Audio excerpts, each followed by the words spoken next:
দুঃখ এবং ভালোবাসার সকল প্রকার পার্ট গল্প শুনতে আমাদের চ্যানেলটি সাবস্ক্রাইব করুন এবং পাশে থাকা বেল আইকনটি ক্লিক করে অল নোটিফিকেশন অন করে। আজকে টিভির সামনে বসে আছে হাজারো মানুষ। সবাই চোখ জোড়া যে টিভির পর্দা থেকে চোখই সরাতে পারছে না। যে সবাই ভয়ে জড়সড় হয়ে আছে। ও সরি, আপনারা কিছু বুঝতে পারছেন না তাই না? চলুন আপনাদের ব্যাপারটা ক্লিয়ার করে দিই। কিশোরগঞ্জ জেলা টুঙ্গিপাড়া গ্রামে একের পর এক লাশ পাওয়া যাচ্ছে। তবে আগে থেকে আজকের খুনটা একদম ভয়ঙ্কর।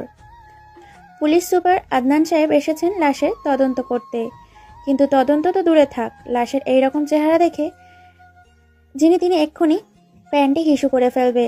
লাশের এমন অবস্থা দেখে এসআই আকবর আলীর কাছে গিয়ে বলতে শুরু করে, স্যার স্যার আমি এই লাশের তদন্ত করতে পারবো না, প্লিজ স্যার। লাশের যে অবস্থা তাতে আমার মনে হয় ফরেনসিক ল্যাবরেটরিতে নেওয়ার আগে তো লাশের টুকরো টুকরো অংশগুলো জোড়া লাগাতে হবে। স্যার আমি বলি কি, আপনি নিজেই একটু লাশের তদন্ত করেন। আপনার তো স্যার অনেক সাহস স্যার। চুপ বেটা বেয়াদব, আমার উপর কথা বলোস? তোর তো সাহস কম না। যা বলছি তাই কর, লাশের তদন্ত কর গিয়ে। জি জি স্যার, এখনই যাচ্ছি স্যার।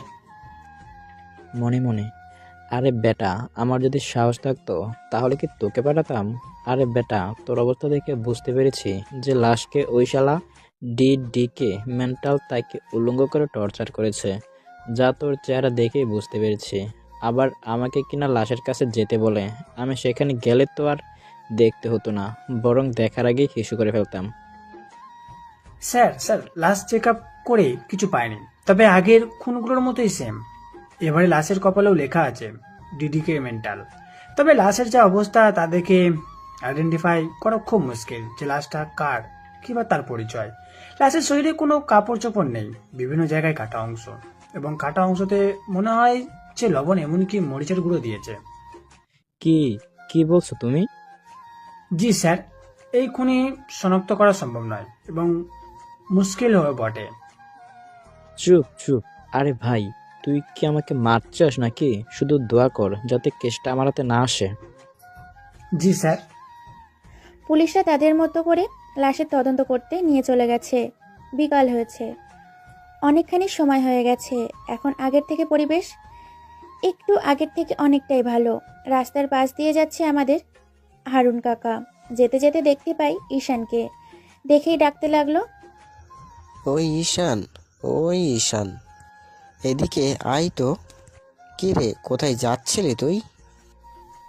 আ আ আ ওহো, আপনাদের তো বলতেই ভুলে গেছি, আমাদের গল্পের নাম ঈশান আহমেদ। তবে আমাদের গল্পের নায়ক কিন্তু বোবা। আর হ্যাঁ, আমাদের হিরোর কিন্তু আর একটা নাম আছে, তা এখন বলবো না, গল্পের সাথে থাকুন, জানতে পারবেন। কি রে, কি বললি? বুঝতে পারলাম না তো।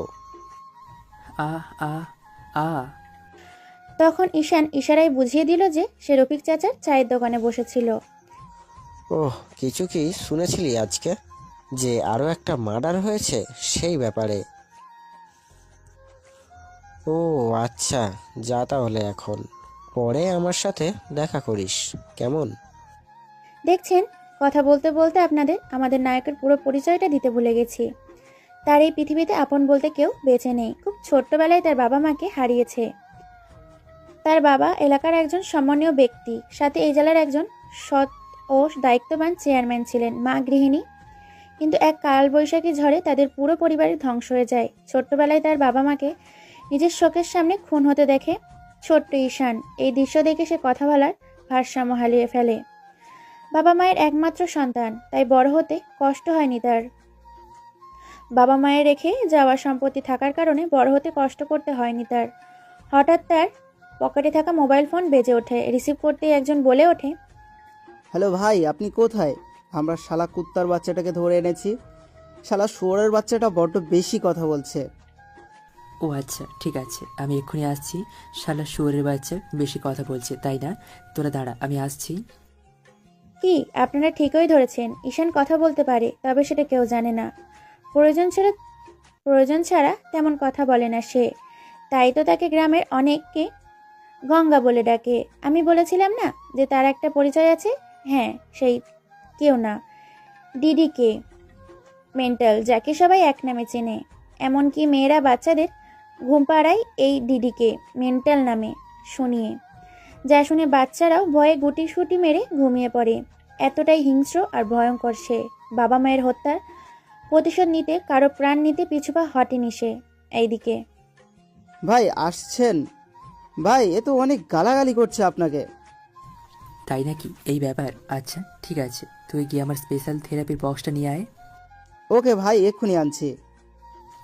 কিরে শালা জানোয়ারের বাচ্চা, তোর এত বড় সাহস, তুই ওকে গালাগালি করিস? ওকে যা, তোকে মাফ করে দেব, তবে এক শর্তে। সেটা হলো, তোকে আমি 5টা প্রশ্ন করব, তার ঠিক সঠিক এবং সত্যি সত্যি যদি বলিস তাহলে তোকে কিচ্ছু করব না, ওকে? তুই মারবি আমাকে? তুই আসলে একটা জোকার, আমাকে মজা দিলি তুই। তোর মতো চুনুবুটি মারবি আমাকে? আমাকে চিনিস আমি কে? আমার পুরো পরিচয়টা তুই জানলে মনে হয় প্যান্টে হিসু করে দিবি। ডেভিডের এই রকম কথা শুনে তো মাথায় আগুন জ্বলছে। তার এই রকম হাসি দেখে কানের নিচে পরপর 5টা থাপ্পড় খেয়ে যেন পুরো দুনিয়া দাড়ি ওলট পালট হয়ে গেছে। কিরে হাসিটা এখন কই গেল তোর?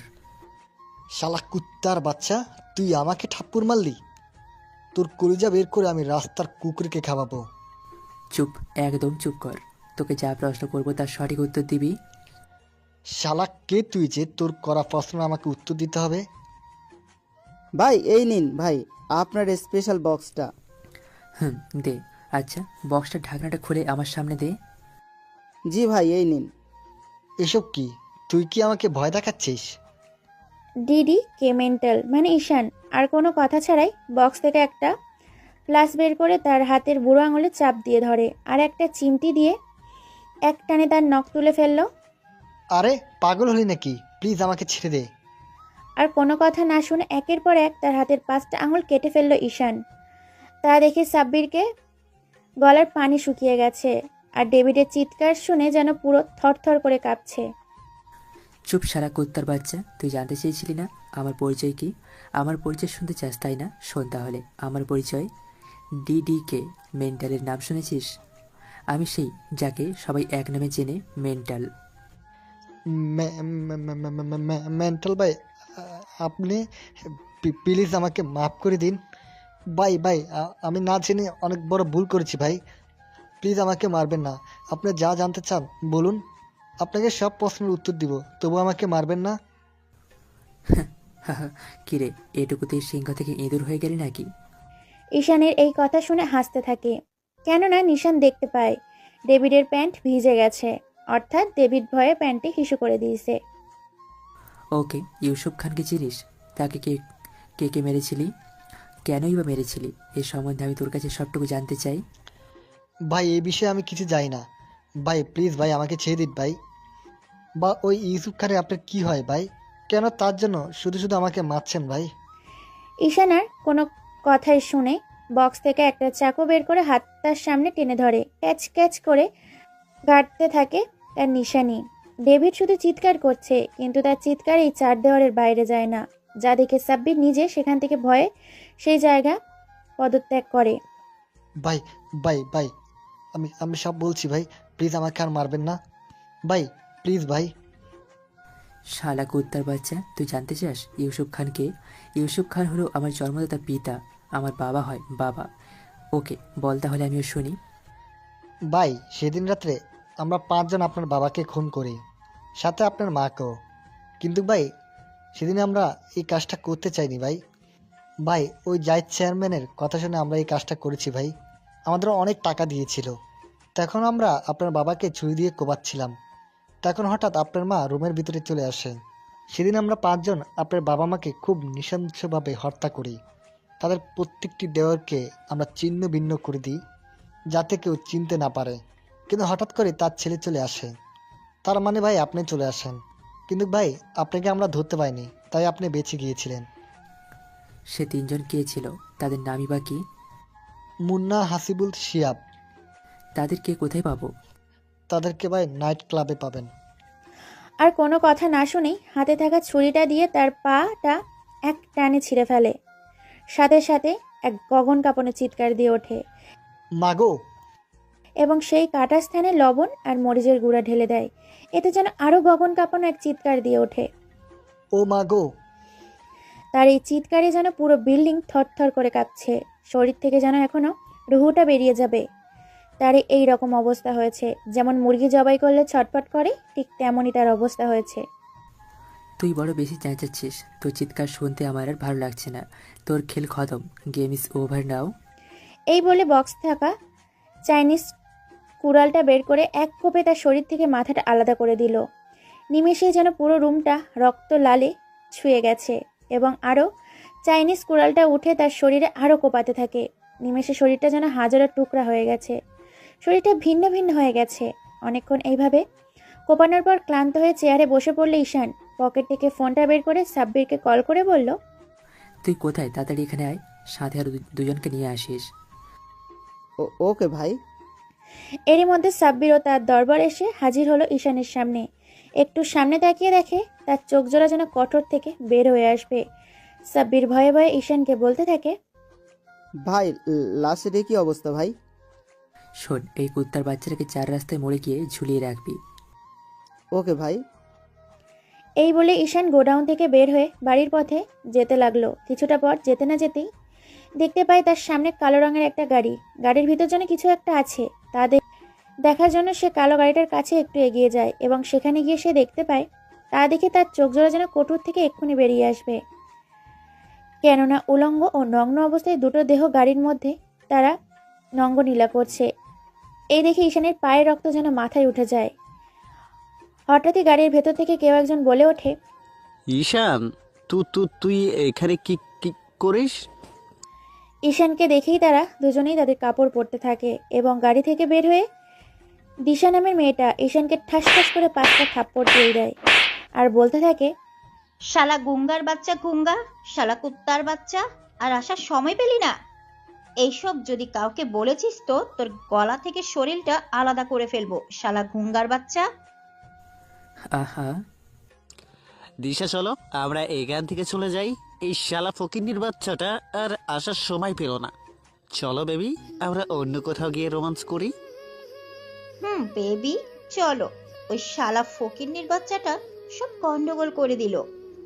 এই বলে তারা দুজন গাড়ি নিয়ে চলে যায় অন্য কোথাও। ঈশান ছটপট করে পকেট থেকে ফোনটা বের করে সাবিরের নাম্বারে কল করে এবং বলতে থাকে, তোকে 2টা ছবি আমি সেন্ড করেছি, তাদেরকে এখনই ধরে আমার বাংলোতে নিয়ে আয় ইমিডিয়েটলি। ওকে ভাই, আমরা তাদেরকে এখনই ধরে আপনার বাংলোতে নিয়ে আসি ভাই। এদিকে ঈশান তার বাংলোতে চলে এসেছে। এসে ফ্রেশ হয়ে সোফায় বসে আছে, সাবিরের আসার পথে তাকিয়ে আছে। হঠাৎ বাইরে গাড়ি আসার শব্দ শুনতে পায় ঈশান। দরজা খুলে দেখতে পায় তাদের দুইটাকে ধরে এনেছে সাব্বির আর তার দলবল। ভাই নেই দুটোকে।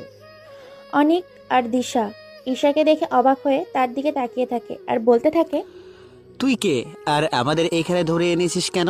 আমাদের যেতে দে বলছি, না হলে কিন্তু তোর ভালো হবে না। তুই আমাকে ভয় দেখাচ্ছিস? শালা গুঙ্গার বাচ্চা, তুই কথা বলতে পারিস আর আমরা সেটা জানি না? তার মানে তুই ভার্সিটিতে এবং বাহিরে মানুষের সামনে নাটক করতি যে তুই গুঙ্গা।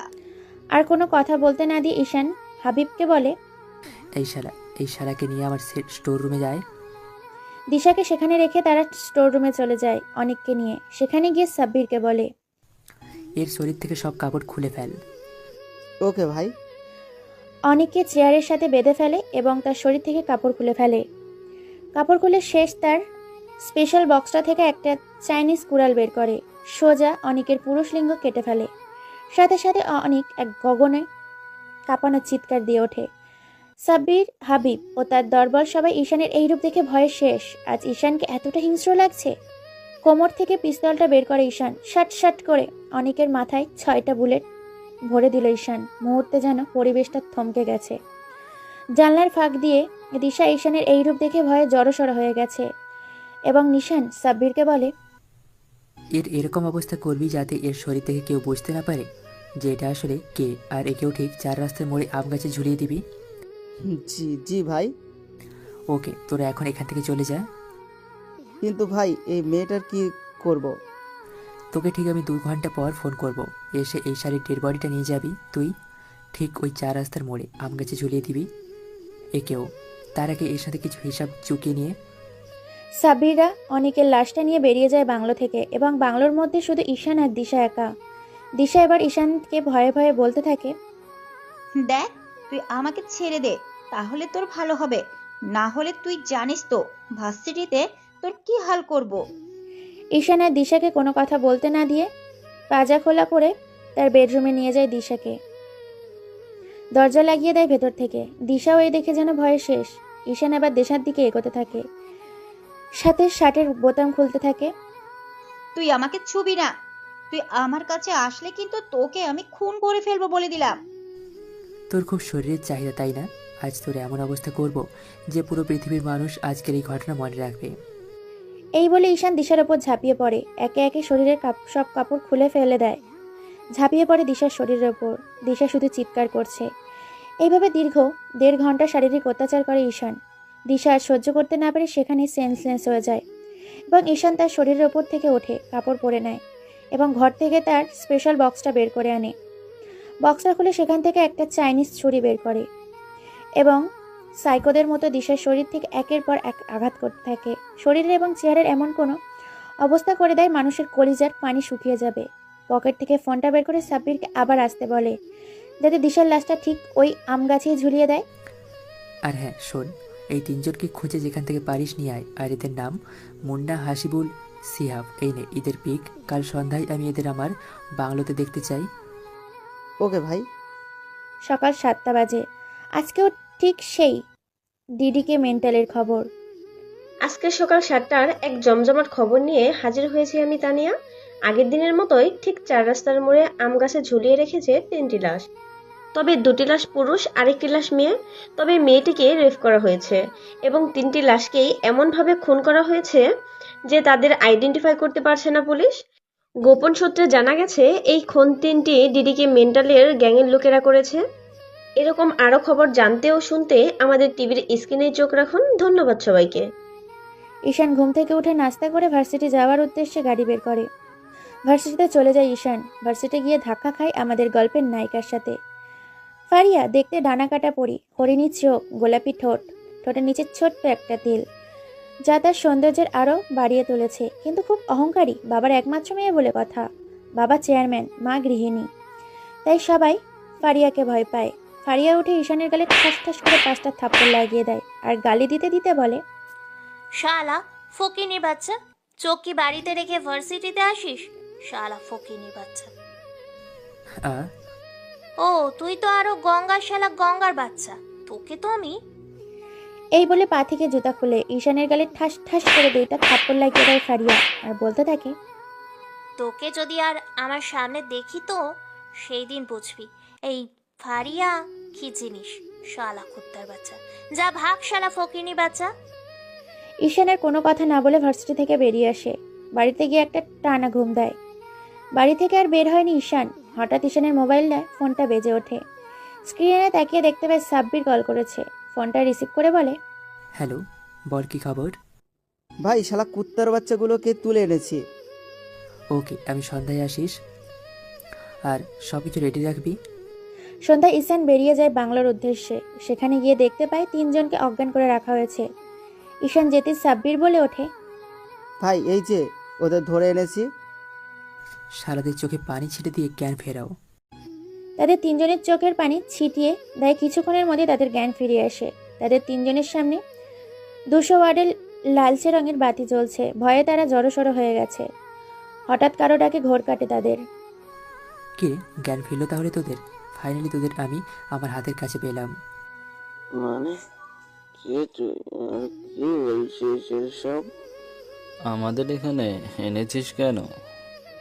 এই তুই কি জানিস আমরা কে? তুই কাদের তুলে এনেছিস? চুপ শালা কুত্তার বাচ্চা, একদম চুপ। ইউসুফ খানকে কেন মেরেছিলি? টাকা পেলে শুধু খুন কেন, নিজের বউকে অন্যের পেটে পাঠাতে তো ভাববো না। এরই নাম টাকা মামা, এরই নাম টাকা। এখন তোর কি চাই বল? তোদের আর বাঁচিয়ে রেখে আর আমার পাপের পালা ভারী করতে চাই না। এই বলে সাব্বির ডাকে সবকিছু আনতে। কিছুক্ষণের মধ্যেই সবকিছু হাজির। তাদের 3 জনের সামনে আছে অ্যাসিডের এক ডারাম। তাই আবার ফুটন্ত অ্যাসিড, যেখানে কোনো মানুষ ফেলে দিলে নিমেষেই শরীর থেকে মাংসগুলো গলে পড়বে। যাই এই ফুটন্ত অ্যাসিড দেখে বোঝা যাচ্ছে। আর কোনো কথা না শুনেই তাদের তিনজনকে সেই ফুটন্ত অ্যাসিডের ডামে ফেলে দেয়। তাদের তিনজনের চিৎকার যেন রুমের বাইরে যেতে না পারে। দেখতে দেখতে নিমেষেই তাদের শরীরের মাংস গলে খসে পড়ছে। এখন শুধু তাদের কঙ্কাল দেহটা পড়ে আছে। ঈশান এবার অট্ট হাসিতে মেতে ওঠে। তোদের জন্য আমি আমার শৈশব খুব কষ্টে কাটিয়েছি, শুধুমাত্র তোদের জন্য। Happy journey. এবার ওই জাহিদ চেয়ারম্যানের হিসাব মেটাতে হবে। তোরা খোঁজ নে কোথায় সেই শালা জানোয়ারের বাচ্চাটা, তাকে তুলে নিয়ে আয় এখানে। ওকে ভাই, আজকেই শালাকে তুলে নিয়ে আসিস। হে হাবিব, তোরা সবাই চল আমার সাথে। এই বলে তারা তাদের কাজে চলে গেল। এদিকে ফারিয়া একটা শপিং মলে এসেছে কিছু কেনাকাটা করতে। হঠাৎ দেখতে পায় কিছু লোক তার বাবাকে তুলে নিয়ে যাচ্ছে। তা দেখে তাদের ফলো করতে থাকে। এক পর্যায়ে তারা দেখতে পায় একটা বাংলোর ভিতর তারা বাবাকে জোর করে নিয়ে যাচ্ছে। সেও লুকিয়ে বাংলোর ভিতরে ঢুকে পড়ে। কিছুটা এগিয়ে গিয়ে দেখতে পায় বাবাকে কিছু লোক চেয়ারের সাথে বেঁধে রেখেছে। তারপর সাব্বির ফোন বের করে ঈশানকে স্টোর রুমে আসতে বলে। ভাই, কাজ হয়ে গেছে, আপনি আসেন। ওকে, আসিস। কিছুক্ষণের মধ্যে ঈশান চলে আসে আর বলতে থাকে, গেম স্টার্ট নাও। হঠাৎ করে গলার আওয়াজ শুনে সবাই তাকায় ফারিয়া। ফারিয়া ঈশানকে দেখে সে যেন কথা বলার শক্তিটুকু হারিয়ে ফেলেছে আর মনে মনে বলতে থাকে, ঈশান, সে এখানে কি করছে? আর সে কথা বলতে পারে? এই 16 বছরে একবারের জন্য তাকে কারোর সাথে কথা বলতে দেখিনি, আর আজকে কিনা সে কথা বলছে। না না, আর একটু দেখি কি হয়। এই কথাটা বলে সে দেখতে থাকে কি হয় আরো। ঈশান এবার বলতে শুরু করে, কি রে, ইউসুফ খানকে কেন মেরেছিলি? তাকে তুই নৃশংসভাবে কেন খুন করেছিস বল? একজন সৎ চেয়ারম্যানকে মারার আগে দুইবার ভাবলি না? ইউসুফ খান আর তার স্ত্রীকে কোনো নৃশংস মেরেছিলি তুই? শালা কুত্তার বাচ্চা, বল, মুখ খোল বলছি। তোর নামে 4টা মার্ডার কেস, 2টা রেপ কেস আছে, তা কি সত্যি? তুই কে আর তোকেই বা কেন বলবো যে আমি তাদেরকে কেন মেরেছি? তুই কে রে শালা? আমাকে চিনিস শালা ফকিনির বাচ্চা? আমার একটা ফোনে তোকে জেলেখানার ওই 4 দেওয়ালের মধ্যে পৌঁছে মরে থাকবি, আর আমার সাথে পাঙ্গা নিবি না। সাবির, আমি কিন্তু আর আমার রাগ কন্ট্রোল করতে পারছি না। সে আমার পরিচয় শুনতে খুব আগ্রহী, একটু আমার পরিচয়টা শুন। ওকে ভাই। সাব্বির 3টা থাপ্পড় মেরে বলতে থাকে, তুই জানিস সে কে? আরে শালা গাধা, সে এমন একজন মানুষ যার নাম শুনিয়ে মায়েরা তাদের সন্তানদের ঘুম পাড়ায়। এ হলো সেই মানুষ। এ যেখানে পা রাখে ঠিক ওই জায়গাটা 24 ঘন্টার মধ্যে ব্লক হয়ে যায়। পরিবেশটা তখন এতটা নিস্তব্ধ আর শান্ত হয়ে থাকে যে কাকপক্ষীরাও পর্যন্ত টু শব্দ করে না। আর তুই কিনা তাকে চিনিস না? আর সে আর কেউ না, সে হলো ডিডিকে মেন্টাল, যার ক্যারেক্টারে নেই কোনো কমা, নেই কোনো দাড়ি, একদম ফুল স্টপ। এছাড়াও তুই যে ইউসুফ খান ও তার স্ত্রীকে মেরেছিলি, তারা ছিল ভাইয়ের বাবা মা।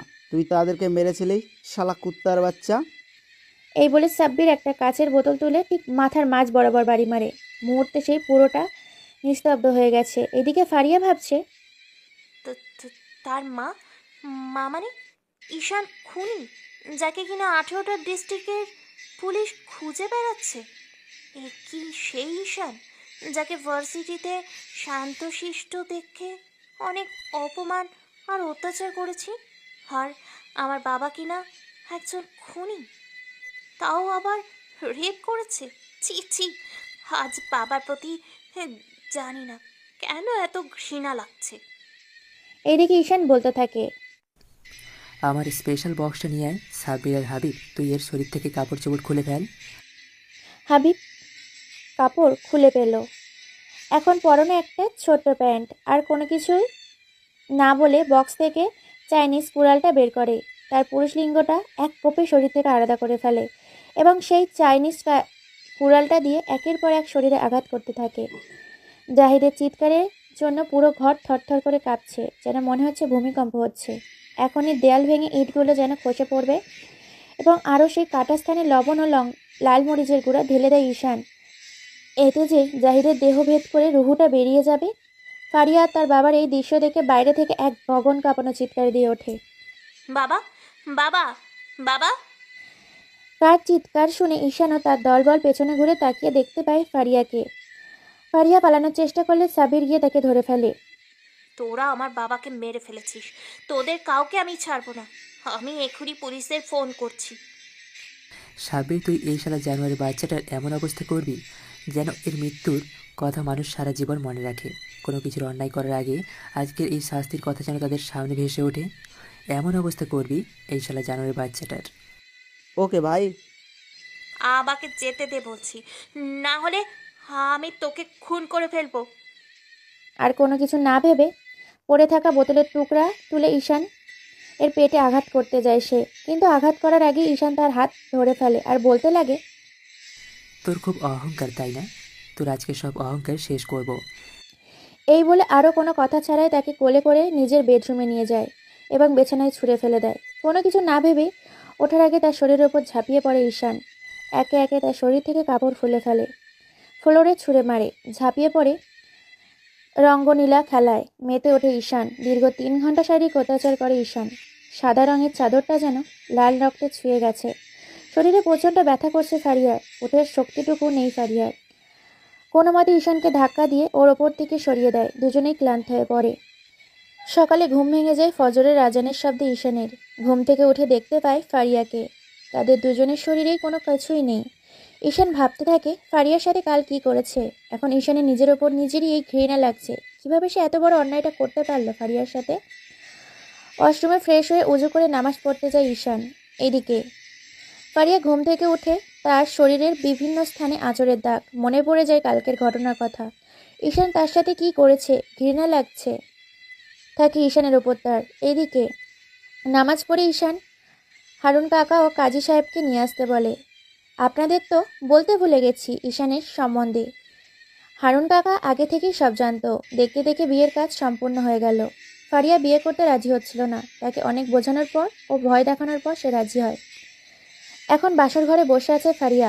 ঈশান রুমে ঘুরে দেখতে পায় ফল কাটা ছুরি টেবিলের ওপর নেই। ঈশান এবার মনে মনে ভাবতে থাকে, তার মানে শরীরটা ফারিয়ার কাছে আজকেও সে আমাকে মারতে চায়। না, তাকে সব খুলে বলতে হবে। ঈশান কোনো কিছু না বলে ফারিয়ার ঘোমটা তুলে দেখে ফারিয়াকে। কোনো কিছু না ভেবে ওঠার আগেই ফারিয়া ঈশানের গলায় ছুরিটা ধরে এবং বলতে থাকে, তুই আমার বাবাকে মেরেছিস, আমাকে তোর ভোগের পাত্র বানিয়েছিস। তোকে আমি খুন করে ফেলবো। ওকে মারো, তবে একটা কথা বলে রাখি, তুমি অন্যায় করছো। চলো আজকে তোমাকে কিছু জিনিস দেখাবো। এদিকে টিভি স্ক্রিনে চোখ সবার, কেননা আজকে ঠিক আরও একইভাবে জাহিদ চেয়ারম্যানকে খুন করা হয়েছে। তবে তাকে এমনভাবে খুন করা হয়েছে যে তার পুরো শরীরে লবণ ও লাল মরিচের গুঁড়ো পাওয়া গেছে। তার চেয়েও অবাক করা বিষয় হচ্ছে তার পুরুষত্ব লিঙ্গ কেটে ফেলা হয়েছে। এতক্ষণে সবাই রফিক চাচার দোকানে বসে চা খাচ্ছিল। সবাই একথা তো করিম কাক নামের এক লোক তো রফিক চাচার মুখে লাল চা উগড়ে ফেলে। সাথে সাথে রফিক চাচা বলে ওঠে, তোর মুখের ভিতর লৌড়া আছে নাকি? এভাবে আমার ওপর ফেললি কেন? এদিকে ঈশান ও ফারিয়া এক জায়গায় আসে। ফারিয়া জায়গাটাকে দেখে বলে, এতিমখানা এখানে কেন নিয়ে এলে? আর তুমি আমাকে এখানে কি দেখাবে? হ্যাঁ, এটা একটা এতিমখানা। জানো, আমার বাবা প্রতি মাসে এখানে আসে। এখানে প্রায় 50 বিঘা জমি আছে, যা তোমার বাবা নিতে চেয়েছিল, কিন্তু বাবা রাজি না হয় তোমার বাবা আমার বাবা আর মাকে খুন করে। তারপর থেকে আমি এখানকার দায়িত্ব পালন করি। কেউ খনি হয়ে জন্মায় না, পরিস্থিতি তাকে খুনি বানিয়ে ফেলে। ফারিয়া এই কথা শুনে ঈশানের পা দুটো জড়িয়ে ফুপিয়ে ফুপিয়ে কাঁদতে থাকে আর বলে, তুমি আমাকে মাফ করে দাও। আমি আমার ভুল বুঝতে পেরেছি। প্লিজ তুমি আমাকে মাফ করে দাও। তোমাকে আমি অনেক আগেই মাফ করে দিয়েছি। এখন চলো বাসায় যাওয়া যাক। চলো। 1 বছর পর। কি হলো ধ্রুব, খাচ্ছ না কেন? বাবাই, আমার একটা কিউট গোলুমোলু ছোট্ট বোন চাই। সবার বোন আছে কিন্তু আমার বোন নেই কেন?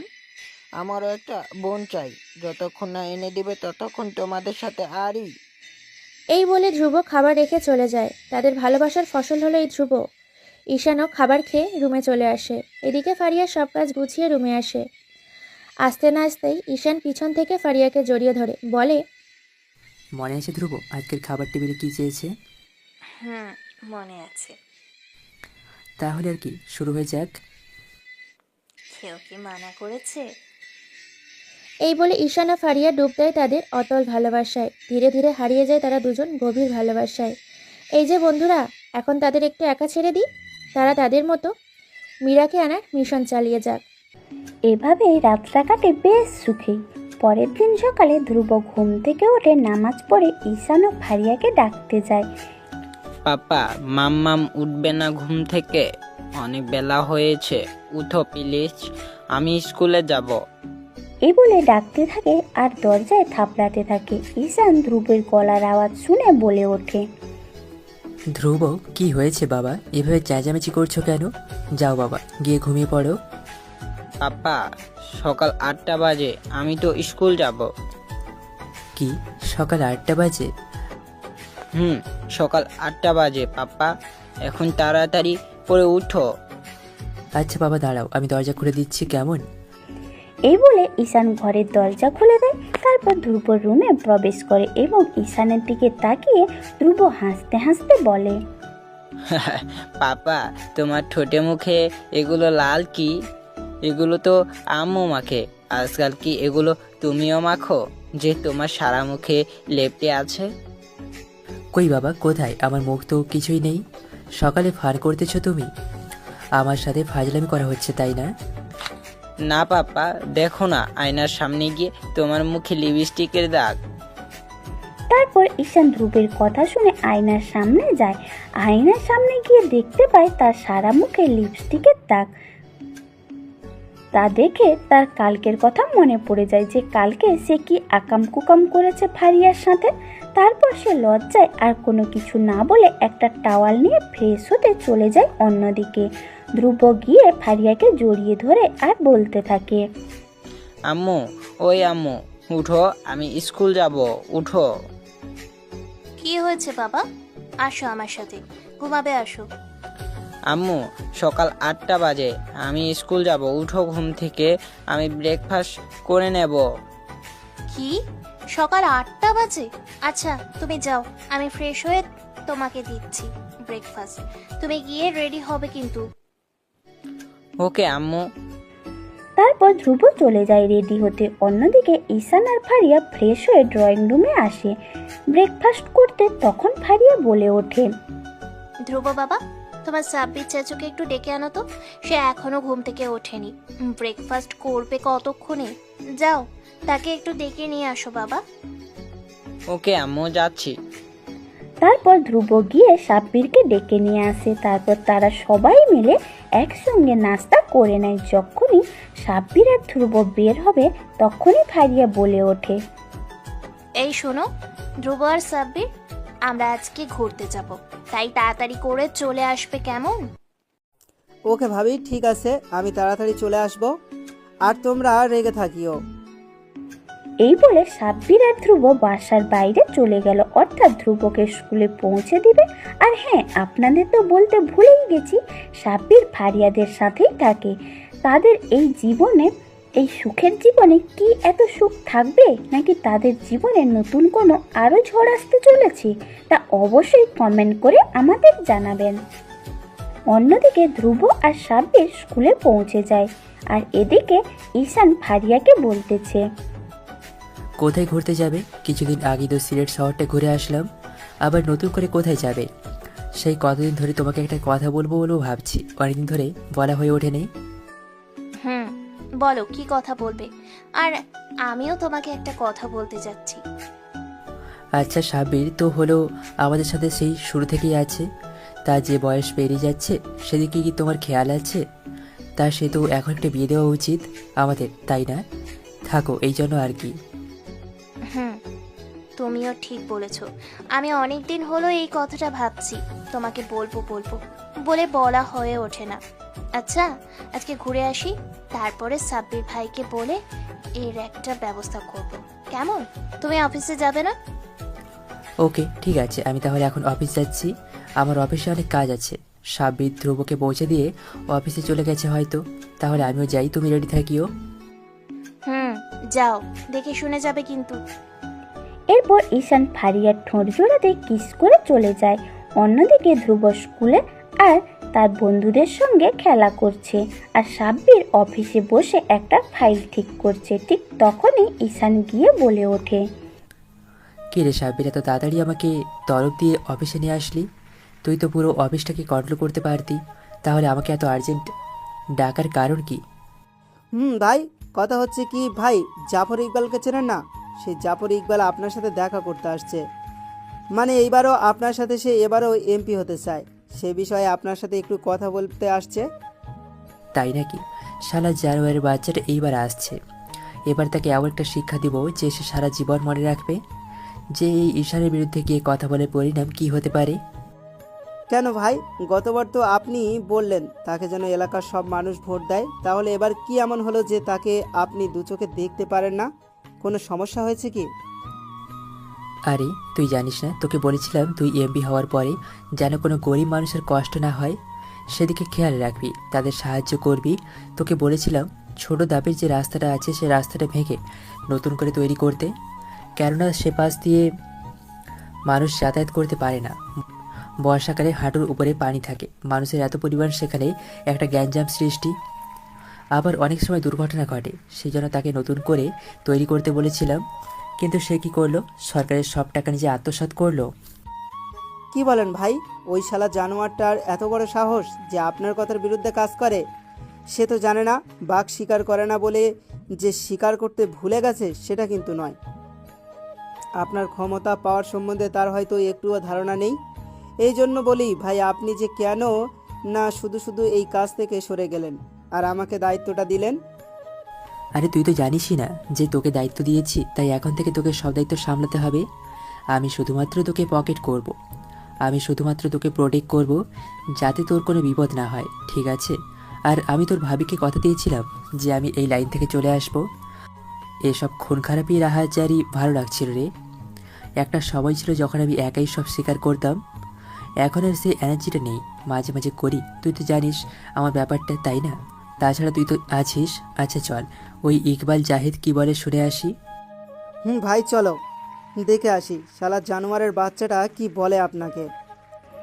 এই বলে অফিসের একটা ড্রয়িং রুমে তারা দুজনেই চলে আসে, মানে যেখানে ইকবাল জাহিদ এমপি আছে। ঈশান ঢোকার সাথে সাথে জাহিদ এমপি বলে ওঠে, আসসালামু আলাইকুম ভাই। ভাই কেমন আছেন? শরীর স্বাস্থ্য কেমন ভাই? ওয়ালাইকুম আসসালাম, আলহামদুলিল্লাহ আমি ভালো। তোর কি অবস্থা? হঠাৎ আমার কাছে দেখা করতে আসলি কারণ? ভাই সামনে কয়েকদিন পর ইলেকশন, তো এবারই আমি মন্ত্রী পদে যেতে চাইছিলাম। এবার যাব না, সামনের বার যাব। তো এবারে শুধু আমার যে করে হোক ভাই আপনার ভোটের সাহায্য আমাকে এমপির চেয়ারম্যান বানাতে হবে। আপনি যত টাকা চান আমি তত টাকাই দিব, সমস্যা নেই ভাই। এটা বলার সঙ্গে সঙ্গে ঈশানের মাথা গরম হয়ে যায় আর সাব্বির নিজের প্যান্টের বেল্ট খুঁড়তে শুরু করে দিয়েছে। তা দেখে ঈশান সাব্বিরকে ইশারায় চুপ থাকতে বলে। কিছুক্ষণ ভেবে ঈশান বলতে শুরু করে, তুই এমপি হতে চাস তাই না? আচ্ছা তুই এমপি হবি, ঠিক আছে, তো তুই টাকার কথা বললি তাই না? তো তুই আমাকে কত টাকা দিতে পারবি? এবারের এমপি জাহিদ ইকবাল ঈশানের পায়ের নিচে বসে ঈশানের পা দুটি জড়িয়ে ধরে কাঁদতে কাঁদতে বলে ওঠে, ভাইজান চেকে আমার সাইন করা আছে, সো আপনি আপনার ইচ্ছে মতো অ্যামাউন্ট বসিয়ে নিতে পারেন। আমার কোনো সমস্যা নেই ভাই, শুধু আপনি আমাকে এমপি চেয়ারম্যান এখন যে করে হোক আপনাকে সেখানে আমাকে বসাতেই হবে। এমপি জাহিদ ইকবালের মুখে এরকম কথা শুনে ঈশান দাঁড়িয়ে গিয়ে সাব্বিরের কাছ থেকে বেলটা নিয়ে এমপি জাহিদ ইকবালের দিকে তাকিয়ে এমপি জাহিদ ইকবালকে উদ্দেশ্য করে বলতে থাকে, গতবার তোকে এমপি বানালাম জনগণের সেবা করার জন্য, কিন্তু তুই কি করলি? তোকে বলেছিলাম গরিব দুঃখের সাহায্য করবি, ছোট দাপের রাস্তাটা ভেঙে পাকা করবি, বড় করে তুলবি। তুই সেসব না করে তুই আমার বিরুদ্ধে গিয়ে নিজের সরকারের সব টাকা আত্মসাৎ করলি। তোর বিরুদ্ধে অনেক গরিব আমার কাছে অভিযোগ করছে, নালিশ করেছে, তুই তাদের হক মেরে খেয়েছিস। আর তোকে আমি বানাবো নতুন করে এমপি, তুই ভাবলি কি করে? তোর আজকে এমন অবস্থা করব যে এই পুরো শহরে তোর এই মুখটা দেখাতে লজ্জা পাবি, তোর দিকে সবাই থুতু ফেলবে। তুই আমার পাওয়ার অপব্যবহার করেছিস, এর জন্য তোকে শাস্তি পেতেই হবে। ভাই এবারের মতো মাফ করে দাও ভাই, আপনি যা যা বলবেন আমি তাই করব। তাই নাকি? তুই তো দেখি বহুত সেয়ানা। আমার খেয়ে আমার পরে তুই আমার পাছে বাঁশ আরবি, এটা কি করে হয়? জানিস তো কুকুরের ল্যাজ কখনো সোজা হয় না। ঠিক তোর ক্যারেক্টার ওই কুকুরের মতো, তোর আর কুকুরের মতো কোনো পার্থক্য নেই। এটা বলে ঈশান আর সাব্বির এমপিকে বেধড়ক শুরু করে। এমপিকে এত মার মেরেছে যে এমপির নাক মুখ দিয়ে রক্ত বের হচ্ছে। এমপি তাদের এই রকম মার সহ্য করতে না পেরে কাঁদতে কাঁদতে বলে ওঠে, এবারের মতো কি আমাকে ক্ষমা করা যায় না? একটা তো চান্স থাকে না নাকি? প্লিজ ভাই, আপনার পায়ে পড়ি, আমাকে এবারের মতো মাফ করে দেন ভাই। প্লিজ ভাই, এবারে অন্তত আমাকে যে করে হোক এমপি চেয়ারম্যানে আমাকে বসান ভাই। তোর এখনো সাহস হয় কি করে আমার মুখের উপর কথা বলার? তোর মুখটা আমি ভেঙে ফেলবো। তুই আমায় কথা দিয়েছিলি গরিব মানুষের সাহায্য করবি, আমার কথা মতো চলবে। সেখানে তুই এত কোটি কোটি টাকা নিজে আত্মসাৎ করেছিস, তোকে আর কোনো সুযোগই দেওয়া যাবে না। তুই তো জানিস আমার ক্যারেক্টারে নেই কোনো ডায়েরি, নেই কোনো কমা, একদম ফুল স্টপ। আমার কাছে ভুলের ক্ষমা আছে, অন্যায়ের কোনো ক্ষমা নেই। আর তুই তো ভুল করিসনি, তুই অন্যায়ও করিসনি। তুই যা করেছিস ক্ষমার অযোগ্য। আমি ছেড়ে দিই কিন্তু কাউকে ছাড় দেই না। আজকে তোকে সেটাই বোঝাবো আমি। এমপিকে অনেক মারধর করার পরে এমপিকে গলার ধাক্কা দিয়ে অফিস ড্রয়িং রুম থেকে বের করে দেয়। এমপির অবস্থা এতই নাজেহাল ছিল যে সবাই তার দিকে তাকিয়ে আছে। অফিসের যত স্টাফ ছিল সবাই নিজেদের কাজ রেখে এমপি সাহেবের দিকে তাকিয়েছিল। তারা বোঝার চেষ্টা করতেছিল আসলে কি হয়েছে। সে ড্রয়িং রুমে আসলেই এরা তাকাতো না। এত মারধর করেছে এমপিকে যে তার জামা কাপড় যেখানে সেখানে ছেঁড়া, আর তার শরীরে যেখানে সেখানে বিভিন্ন মারের দাগ। তাই সবাই এমপির দিকে তাকিয়ে আছে। এমপি মাথা নিচু করে অফিস থেকে বের হয়ে যাচ্ছে। লজ্জায় কোনো দিকে মাথা তুলে তাকাতে পারতেছে না, আর মনে মনে ভাবতে ভাবতে অফিস থেকে বের হতে থাকে। এমপি মনে মনে কি ভাবছে চলুন শুনে আসি তাহলে। ঈশান, তুই অনেক বড় ভুল করলি। তুই হতে পারিস মোস্ট ওয়ান্টেড মাফিয়া, কিন্তু তুই আমার সম্বন্ধে হয়তো খানিকটা জানিস। যেমন বড় মরিচের থেকেও কিন্তু ছোট মরিচের ঝাঁজ বেশি। ঠিক তোকেও আমি এবার বোঝাবো আমি কোন টাইপের লোক। তোকে এবার বোঝাবো আমি কি জিনিস। তোকে আমি ধ্বংস করে দেব। এমপি সাহেব এসব ভাবতে ভাবতে তার নিজ গন্তব্যের উদ্দেশ্যে রওনা দেয়। অন্যদিকে ঈশানের মাথা গরম হয়ে যায় এমপির এরকম আচরণ দেখে। তাই সাব্বির বলে ওঠে, ভাই তাকে কি মারাটা আমাদের উচিত হলো? সে পরে আমাদের কোনো ক্ষতি করতো। সাব্বিরকে আর কোনো কথা বলার সুযোগ না দিয়ে হাতের ইশারায় ঈশান সাব্বিরকে থামিয়ে দিয়ে বলতে শুরু করে, সাবির, যেটা হবে সেটা পরে দেখা যাবে। আমি অতীত আর ভবিষ্যৎ নিয়ে কখনো ভাবি না, আমি ভাবি বর্তমান নিয়ে। তাই আমার কেউ ক্ষতি করার আগে আমার ব্যাকগ্রাউন্ডে জানতে হবে যে আমি কে। সাব্বিরের আর ঈশানের এরকম চেঁচামেচির আওয়াজ অফিসের ড্রয়িং রুমের থেকে অফিসের বাইরে যে সকল মানুষেরা কাজ করতেছিল অফিসে, তারা তাদের এরকম চিল্লানি শুনে সেখানে দাঁড়িয়ে যায় আর একে অপরের সাথে বলতে থাকে, ফয়সাল ভাই দেখছেন, অফিসের ভেতর থেকে ঈশান স্যার আর সাব্বির স্যারের আওয়াজ আসছে। এমপি কি যেন একটা হয়েছে, আল্লাহ জানে আমাদের উপর দিয়ে আজকে কি যায়। ঠিক বলেছেন ম্যাডাম, তবে এমপি সাহেবকে দেখে এটা মনে হলো যে তার অবস্থা নাজেহাল হয়েছে। আর শালার হবেই না কেন, শালা যে দুর্নীতিবাদ একটা মানুষ। ফয়সাল ভাই, আপনি একদম ঠিক কথা বলেছেন ভাই। আমি একটা বিপদে পড়েছিলাম, তো উপজেলার চেয়ারম্যানের কাছে গিয়েছিলাম। উপজেলার চেয়ারম্যান তখন আমাদের এমপি সাহেবের কাছে পাঠিয়েছেন। তো এমপি সাহেবের কাছে ঘটনাটা আমরা খুলে বলেছিলাম। হায় রে মোর কপাল ভাই, বলবো কি অবস্থা। বেটা কত টাকা চেয়েছে জানেন, বলার বাইরে ভাই। আচ্ছা মানিক ভাই, এমপি সাহেবকে নিশ্চয়ই সাব্বির স্যার মারধর করেছে, দেখলেন না? এমপি সাহেবের শরীরে যেখানে সেখানে কাপড় ছেঁড়া ছিল, আর বের হওয়ার যাওয়ার সময় মাথাটা কেমন জানি নিচু করেছিলেন। আচ্ছা যাই হোক, এমপি সাহেব মানুষটা খুবই খারাপ মানুষ, মানুষকে মানুষ বলে অন্যায় করে না। আর আমাদের ঈশান স্যার আর সাব্বির তো কখনোই অন্যায়কে প্রশ্রয় দেয় না। হয়তো এবারও এমপি সাহেব নিজে কিছু একটা করেছে এসেছিল, তাই গোপন পিটানি খেয়ে মাথা নিচু করে আছে। আচ্ছা ভাই, যা হবার তাই হোক। ব্যাপারটা এমপি জেনে এবার ইলেকশনে নাও জিততে পারে, এটাই আল্লাহর কাছে দোয়া করেন। না হলে গরিব মানুষকে না খেয়ে মরতে হবে। ভাই এবার তাহলে আমরা যার কাজে লেগে পড়ি। এমনিতেই 26 স্যারের মাথা গরম। আচ্ছা ঠিক আছে ভাই, তাহলে এখন আমরা কার্যক্রম করে 3 জনে মিলে কিন্তু ক্যান্টিনে যাব। আজকে আমি আমার পক্ষ থেকে কিন্তু অবশ্যই ট্রিট দিব।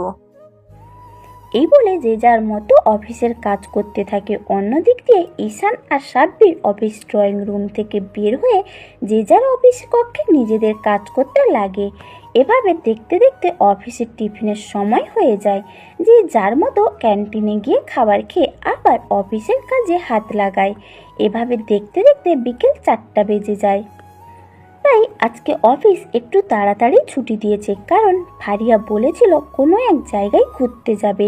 তাই আজকে অফিস একটু তাড়াতাড়ি ছুটি দিয়ে ঈশান আর সাব্বির বাসার উদ্দেশ্যে রওনা দেয়। বাড়িতে পৌঁছতে না পৌঁছতে ফারিয়া বলে ওঠে, তোমাদের দুজনের এখন আসার সময় হলো। সে কখন থেকে তোমাদের জন্য আমরা অপেক্ষা করতেছি। তোমাদেরকে না আজকে বলেছে অফিস থেকে তাড়াতাড়ি আসবে? আরে তুমি রেগে যাচ্ছ কেন? এসেছি তো, চলো তোমরা রেডি, আমরা এইভাবে বেরিয়ে পড়বো। কি বলিস সাব্বির? ভাবি আমরা এভাবে বেরিয়ে পড়ব। কই আমার ভাতিজাটা কোথায়? ওকে তো দেখছি না। ধ্রুব কোথায়? ধ্রুব তার রুমে, সেও রেডি হয়ে আছে। তাহলে চলো আমরা বেরিয়ে পড়ি। এইভাবেই তুমি একটু ধ্রুবকে নিয়ে আসো তো।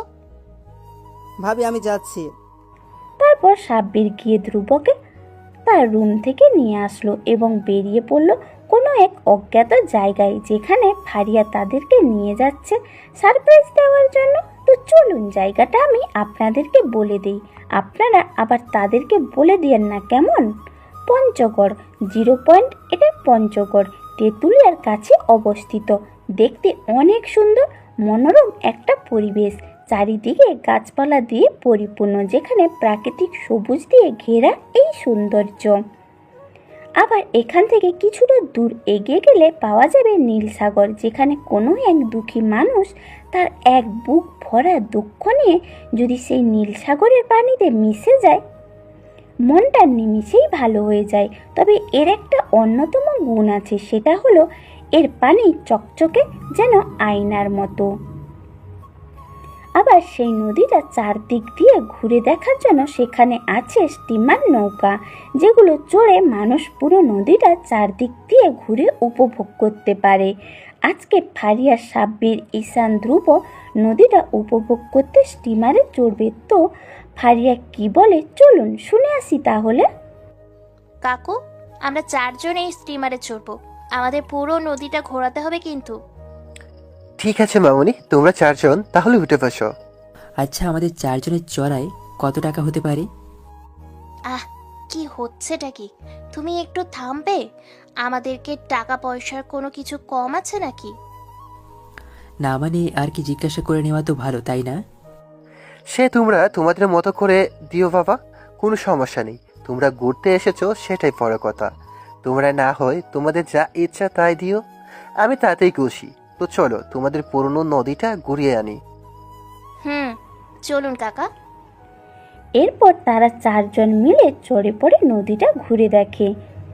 এভাবে ঘুরতে ঘুরতে দেখতে থাকে, তার মাঝে মধ্যে মাঝি তাদের জায়গাগুলোর নাম বলে দেয়। এটা হচ্ছে এখানকার সবচেয়ে বৃহত্তম সুন্দর একটা বন। এই বনটাকে কাশি বন বলে। চারদিকটা দেখেছো, কাশফুল দিয়ে পরিপূর্ণ হয়ে গেছে। কত সুন্দর একটা মনোরম পরিবেশ। অপরদিকে দেখতে পাচ্ছো একটা আম বাগান। ওই আম বাগানটা এখানকার আরো সৌন্দর্য ফুটে তুলেছে। এভাবে ঘুরতে ঘুরতে তারা পুরো নদীটা ঘুরে সেখান থেকে নেমে নদীর পাড় দিয়ে হেঁটে আসছিল ফুচকার দোকানে ফুচকা খাবে বলে। কেননা ধ্রুব সেই কখন থেকে ফুচকা করছে। ফুচকা খাওয়ানোর জন্য তারা 3 জনে এই ফুচকার দোকানে আসে। তারপর তারা 3 জন মিলে ফুচকা খাওয়া দাওয়া করে অনেকক্ষণ ঘোরাফেরা করে সম্পূর্ণ জায়গাটা এভাবে ঘুরতে ঘুরতে ঈশান আর ফারিয়া যায় একদিকে ঘুরতে। ধ্রুব আর সাব্বির তাদের পেছন পেছন হাঁটতে থাকে। হঠাৎ সাব্বির ধাক্কা খায় কোনো এক অপসরীর সাথে। ধাক্কা খেয়ে যেয়ে দুজনে মাটিতে লুটোপুটি খাচ্ছে। সেদিকে তাদের কোনো খেয়ালে নেই। দুজনের ঠোঁট জোড়া একসাথে মিলিত হয়ে যায়। কেউ কোনো কথাই বলছে না, দুজন দুজনের দিকে তাকিয়ে আছে। মনে হচ্ছে যেন এখানে একটা সিনেমার শুটিং হচ্ছে। তা দেখে ধ্রুব বলে ওঠে, ইয়ে চাচ্চু পড়ে গেছে, চাচ্চু পড়ে গেছে, ইয়ে কি মজা। ধ্রুবর এরকম চিল্লানি শুনে ঈশান আর ফারিয়া পেছনে তাকিয়ে দেখতে পারে সাব্বির কারোর সাথে ধাক্কা খেয়ে মাটিতে লুটুপুটু খাচ্ছে। তাই তারা দেরি না করে সোজা সাব্বিরের কাছে চলে আসে আর সেখানে এসেই বলতে থাকে, কিরে বাবা, কি হয়েছে? আর সাব্বির, তুই এভাবে ধাক্কা খেয়ে কিভাবে পড়লি? সাব্বির সেই এক ধ্যানেই আছে। ঈশান যে তাকে এত ডাকাডাকি করছে সেদিকে তার কোনো খেয়ালই নেই। তা দেখে এবার ফারিয়া বলে ওঠে, এই যে সাব্বির ভাইয়া, এখনো সেই মেয়েটির উপরেই পড়ে থাকবে নাকি উপরে উঠবে?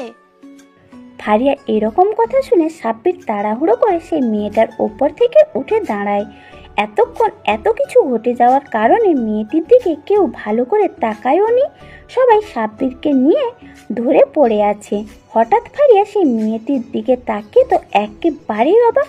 তা দেখে ফারিয়া বলে ওঠে, সাথে ওই মেয়েটিও, মিষ্টি তুই, হোয়াট আ সারপ্রাইজ! ফারিয়া, তুই সত্যি রে? তোকে আজ এতদিন পরে দেখি আমিও পুরাই সারপ্রাইজ হয়ে গেছি। আমিও ভাবতে পারিনি তোর সাথে এইভাবে দেখা হবে। আরে আমি তো ভাবতেই পারি নাই যে তোর সাথে এভাবে দেখা হবে। আজ থেকে কত বছর পর আবার দুজনের একসাথে দেখা হলো। এতক্ষণ দাঁড়িয়ে সবাই তাদের কাহিনী শুনছিল। আপনাদেরও খুব জানার ইচ্ছে করছে তাই না, যে কে এই মেয়েটি? চলুন তাহলে আপনাদের জানিয়ে দিই যে এই মেয়েটি কে। এর নাম মিষ্টি। আজ থেকে 5 বছর আগে পড়ালেখা করার জন্য দেশের বাইরে গিয়েছিল আর কিছুদিন হলো দেশে ফিরেছে।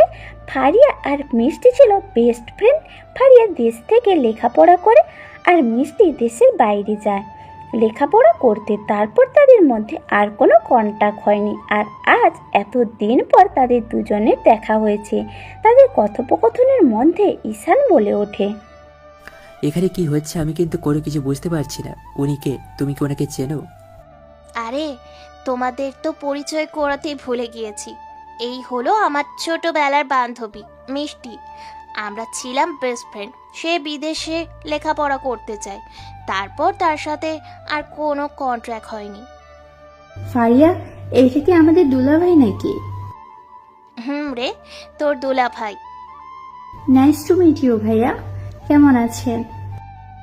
Nice to meet you. আলহামদুলিল্লাহ, আমি ভালো আছি। তা আপনি কেমন আছেন? এভাবে তারা কথা বলে তারপর ফারিয়া সাব্বির আর ধ্রুবকে দেখিয়ে বলে ওঠে, ও, তোর সাথে তো আরো দুজনের সাথে পরিচয় করাতে ভুলেই গিয়েছি। এ হচ্ছে আমার ছেলে ধ্রুব, আর এটা হচ্ছে সাব্বির ভাইয়া, মানে আমার একমাত্র দেবর। ও মা, তাই? আর তোর ছেলেটা তো দেখি অনেক বড় হয়ে গেছে, অনেক কিউট। তারপর মিষ্টি সাব্বিরের দিকে তাকিয়ে বলে ওঠে, হাই, আমি মিষ্টি। আর হ্যাঁ, সরি তখনকার ঘটনার জন্য। হ্যালো, আমি সাব্বির। আর আমিও সরি। তখন ধ্রুবর সাথে দুষ্টুমি করতে করতে কখন যে আপনার সাথে ঢাকায় গেছি সেদিকে খেয়ালই ছিল না, তাই আবারও সরি। হ্যাঁ, ওকে মিস্টার সাব্বির, আমি কিছু মনে করিনি। আর ধ্রুব, এদিকে আসো। জি আন্টি, আসছি। তুমি কি কিউট। Thanks aunty. আচ্ছা ঠিক আছে মিষ্টি, তাহলে এখন আমরা আসি রে। আর এখন তোর সাথে ইনশাল্লাহ রেগুলার কথা হবে, যেহেতু তুই দেশে ফিরেছিস। আর অবশ্যই কিন্তু সময় পেলে আমাদের বাসায় আসবি। রে, আচ্ছা ঠিক আছে, অবশ্য এখন থেকে কথা হবে। আর হ্যাঁ, সময় পেলে ইনশাল্লাহ একদিন তোর বাসাটা ঘুরে আসবো, কেমন? তারপর এভাবে তারা অনেকক্ষণ কথা বলে যে যার মতো গাড়িতে করে রওনা দেয় বাড়ির উদ্দেশ্যে। হঠাৎ সাব্বিরের ফোনটা বেজে ওঠে আর ফোনের ওপাশ থেকে কোনো এক অজ্ঞাত ব্যক্তি বলতে থাকে, হ্যালো, আসসালামু আলাইকুম ভাই, নতুন একটা খবর পেয়েছি। খবরটা খুব গুরুতর। আমরা কি গোডাউনে দেখা করতে পারি ভাই? অবশ্যই। কটায় দেখা করতে হবে বল, আর খবরটা যেন ভালো হয়। পারলে আমাদের সব ছেলেপেলেগুলোকে গোডাউনে উপস্থিত থাকতে বলবি, কেমন? ওকে ঠিক আছে ভাই, আমি সকল ছেলেপেলেদের গোডাউনে উপস্থিত থাকতে বলবো। আর পারলে ভাই একটু ঈশান ভাইকে নিয়ে আসবেন, কারণ বিষয়টা অনেক সিরিয়াস, তাই একটা বৈঠক মিটিং করলে ভালো হয়, সেজন্য জরুরি তলব দেওয়া হলো। তো ভাইয়া সবাই আমরা উপস্থিত থাকবো, আপনারা একটু তাড়াতাড়ি আসার চেষ্টা করবেন। ওকে ঠিক আছে, তোরা সবাই তৈরি থাকিস, আমরা সময় মতো চলে আসবো। ওকে ঠিক আছে ভাইয়া। এই বলে ফোনটা কেটে দিলেও রকি। তারপর সাব্বির কিয়েশনের কানে গিয়ে কি যেন বলল, তা আমাদের অজানা, তবে তা শুনে ঈশান বলে ওঠে, ওকে ঠিক আছে, তুই সব রেডি কর। ওকে ঠিক আছে ভাই, আমি তাহলে সব কিছু রেডি করছি। তাই কর। এভাবে তারা অনেকক্ষণ গাড়িতে কথা বলতে বলতে বাসায় পৌঁছে যায়। বাসায় গিয়ে নিজেদের রুমে চলে যায়, ফ্রেশ হয়ে নেয়। ঈশান সাব্বির ড্রয়িং রুমে বসে আছে, তখন ধ্রুব এসে বলতে থাকে, আব্বু তুমি কি কোথাও যাবে? আমাকে কিছু টাকা দাও তো। এই নাও, টাকা নিয়ে কি করবে? আচ্ছা এই নাও, এখানে 5,000 টাকা আছে। এই সন্ধ্যেবেলায় তুমি এখন অফিস যাবে মানে? আর ওকে এতগুলো টাকা দিলে কেন? আমার 10টা না 5টা না, একটা মাত্র ছেলে, তার আবদার কি আমি অপূরণ রাখি? অফিসে একটা কাজ আছে, তাই সাব্বিরের আমি গিয়ে যাব আর আসবো। ঠিক আছে, বেশি রাত করবে না কেমন? ওকে সুইটহার্ট। সাব্বির তুই গিয়ে একটু গাড়িটা বের কর, আমি আসছি। ওকে ভাই ঠিক আছে। এই বলে সাব্বির একটা মুচকি হাসি দিয়ে সেখান থেকে চলে যায়। অন্যদিক থেকে ঈশানও একটা মুচকি হাসি দিয়ে ধীরে ধীরে ঈশান ফারিয়াতে থাকে, আর ফারিয়া পেছনে পেছোতে থাকে। তারপর ঈশান আচমকা ফারিয়ার ঠোঁট জোড়া নিজের দখলে নিয়ে নেয়। এভাবে প্রায় 5 মিনিট দুজনে রেসপন্স করতে থাকে। তারপর ফারিয়া ঈশানকে ধাক্কা দিয়ে সরিয়ে দিয়ে বলে ওঠে, আমাকে কি মারার প্ল্যান করতেছ নাকি? এইভাবে কেউ কিস করে? এমনি তো আমাকে উপরে টিকিটটা ধরিয়ে দিতে।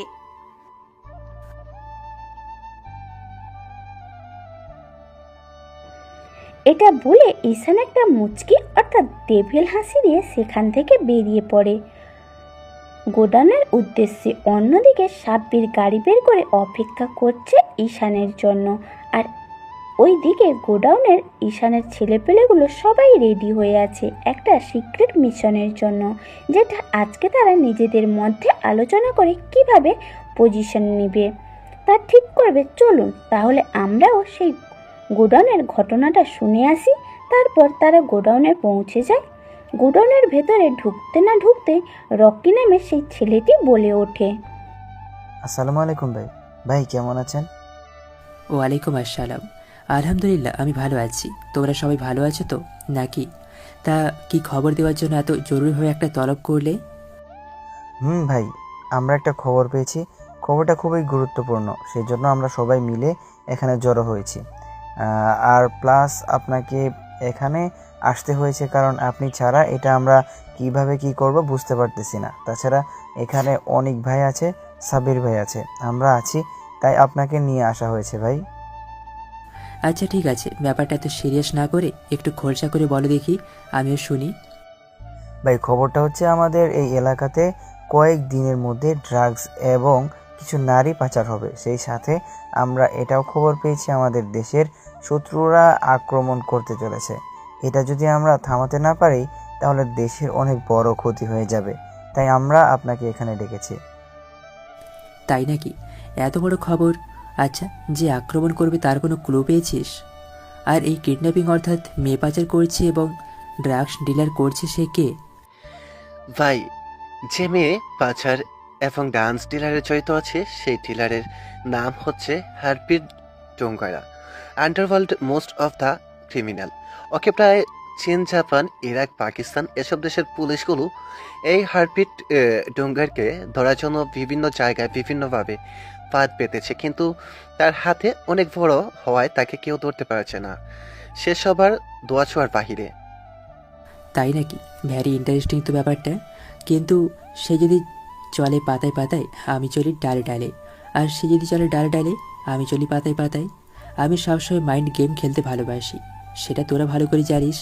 আমি যা করি সে বুঝে ওটার আগেই সেই খেলাটা খতম করে দেই। ভাই সবই ঠিক আছে, কিন্তু আমরা তাকে চিনব কিভাবে? কাজ করলে কেমন হয় ভাই? কীরকম? ভাই ওই হরপিট ঢুঙ্গারা এমনি এমনি তো আর এ শহরে আসবে না। নিশ্চয়ই তার এই শহরে অনেকগুলো ছেলেপেলে আছে বলে সে শহরে ঢোকার সাহস পাচ্ছে। সো আমরা যদি একটা কাজ করি, সেটা হচ্ছে তার বিশ্বস্ত কয়েকটা ছেলেপেলেকে যদি আমরা তুলে আনি আমাদের গোডাউনে, তাহলে ব্যাপারটা কেমন হয়? সাব্বির ভাই আপনি একদম ঠিক বলেছেন, এটা ছাড়া আর কোনো উপায় নেই। কেননা আমরা তো হারপি ঢুঙ্গারাকে আগে দেখিনি, সেই ক্ষেত্রে তার কয়েকটি ছেলেপেলেকে তুলে নিয়ে আসলে তাদের মুখ থেকে বের করা যাবে যে সে কখন কোথায় কিভাবে অ্যাকশন নিচ্ছে বা এসে দেখতে কেমন। রকি তুই একদম ঠিক বলেছিস, এটা ছাড়া আর কোনো উপায় নেই। ঈশান ভাই আমরা বলি কি এটাই সিলেক্ট করা হোক। আগে এই হার্টবিট ড্রুঙ্গারকে আগে ধরি, তারপর আমাদের এই বাংলার মাটি খেয়ে সে যার এত বড় কলিজা যে আমাদের দেশকে ধ্বংস করার জন্য কাজে লিপ্ত হয়, তার কলিজাটা আমরা বের করে আনবো। ওকে ঠিক আছে, তোরা যেহেতু সবাই বলছিস সেক্ষেত্রে ওই সারা জানুয়ারির বাচ্চাগুলোকে নিয়ে আয় যারা আমার এই বাংলার জমিনের মাযাত্রীদের কলঙ্ক করতে চেয়েছে। ওই হারপিট ঢোঙ্গাকার কলিজাটা আমি বের করে রাস্তায় কুকুরদের খাওয়াবো। আমাদের এই শহরে যতগুলো ছেলেপেলে আছে সবাইকে কাজে নামিয়ে দে, যাকে যেখানে পাবে সেখানে তাদেরকে একদম শুইয়ে দেবে। ওকে ভাই ঠিক আছে, তাহলে আমরা আমাদের পজিশনগুলো ঠিক মতো বুঝে নিই এবং আমি আমাদের ছেলেগুলোকে আমাদের সেক্টরগুলো বুঝিয়ে দেই। ভাই আরেকটা কাজ, সেটা হচ্ছে আমরা শুনেছি আমাদের দেশে আক্রমণ হতে চলেছে, কিন্তু আমরা জানি না যে আমাদের দেশে কে আক্রমণ করতে চলছে। সেক্ষেত্রে রকি আর আমাদের কিছু ছেলে পেলে সে হারপিট ডোঙ্গার লোকদের ধরে আনার চেষ্টা করুক, আর আমরা খুঁজে বের করার চেষ্টা করি কখন কোন সময় কে আমাদের দেশে আক্রমণ করতে চলছে। ভাই অনেক একদম ঠিক বলেছেন, এটাই আমাদের করা উচিত। ওকে ঠিক আছে, কথায় কখন কিভাবে কি ঘটনা ঘটে সেটা সব বুঝে নিবি সাব্বিরকে। আর তোদের কোনো বিপদ হলে যদি প্রয়োজন কাউকে ওপরে ওর টিকিট ধরিয়ে দিতে হয় তাহলে তাকে সেই টিকিটটা ধরিয়ে দিবি। নিজেদের জীবনে করে ঝুঁকি নিতে হবে না, তাদেরকে খুঁজে বের কর সেসব আগাছাগুলোকে যারা আমার পেছন থেকে বাঁশ মারে। ভাই তাহলে আমরা যেভাবে প্ল্যান করলাম সেভাবেই আমরা কাজটা সম্পূর্ণ করব। এখন তাহলে ভাই বাসায় যাওয়া যাক, না হলে ভাবি আবার সন্দেহ করবে। এমনিতেই কিন্তু ভাবি জানে না যে আপনি এসব কাজে এখনও জড়িত আছেন। সাব্বির তুই ঠিকই বলেছিস, তোর ভাবি দিন দিন অনেক ডেঞ্জারাস হয়ে উঠতেছে, কখন কি করে আমার উপরে তারই ঠিক নেই। এই শোন, তোরা সবাই তোদের মতো কাজ বুঝে নিস, আর সব সময় যা ঘটবে সেসব আপডেট সাব্বিরকে বুঝিয়ে দিবি। এবার তারা গাড়ি নিয়ে বেরিয়ে পড়ে বাড়ির উদ্দেশ্যে। অন্যদিকে অনিক আর রনি নিজেদের কাজ বুঝে নিয়েছে, কিভাবে কখন কি করতে হবে। বাড়িতে পৌঁছতে না পৌঁছতে ফারিয়া বলে ওঠে, তোমার এখন বাড়িতে আসার সময় হচ্ছে? তোমার আজ হচ্ছে, তোমার একদিন কি আমার একদিন। আর সাব্বির ভাই আপনাকেও বলি হারি, খুব শীঘ্রই আপনাকে বিয়ে করাইতে হইবে, বুঝতে পারতেছি। কারণ আপনি যে এইভাবে ফড়িংয়ের মতো প্রজাপতির মতো তিরিং বিরিং করে ওড়াউড়ি করছেন, সেই জন্য বুঝি আপনার জন্য কাউকে আনতে হবে। তাছাড়া আমারও তো একটা সঙ্গীর প্রয়োজন, তাই না? সাব্বির তোর ভাবি তো ঠিকই বলেছে, তুই এভাবে এদিক ওদিক কি ছোটাছুটি করছিস? বিয়ের তো আর কম বয়স হয়নি, বিয়ে করে নিতে পারিস না? তোর ভাবি তোর জন্য একটা মেয়ে সিলেক্ট করেছে, তাই না জানো? সাব্বিরকে কালকে ওই মেয়েদের ছবি দেখাবা কেমন? আমি তাহলে এখন যাই, রুমে ফ্রেশ হয়ে অনেক ক্লান্ত তো তাই। দাঁড়াও, তুমি কোথায় যাচ্ছ? তোমার আজকে খবর আছে। কেমন তুমি বাসার বউ বাচ্চা রেখে বাইরে ঘোরাঘুরি করো? ইয়ে মানে জানো আমি আবার কি করলাম? ওখানে তো সাব্বির আছি, তাকে জিজ্ঞাসা করো না। এই বলে ঈশান সেখান থেকে চলে যায়। অন্যদিকে ফারিয়া সাব্বিরকে বলতে থাকে, ভাইয়া আপনি কি এটা ঠিক করতেছেন? আপনার বিয়ের বয়স হয়ে গেছে আর আপনি কি না ঢ্যাং ঢ্যাং করে বেড়াচ্ছেন। দাঁড়ান, আপনার ব্যবস্থা করতেছি আমি খুব শীঘ্রই। মানে ভাবি আসলে একটু কাজ করতে করতে দেরি হয়ে গেল। আমার বিয়ে করতে কোনো আপত্তি নেই, তুমি যাকে করতে বলবে আমি তাকেই বিয়ে করব। সত্যি?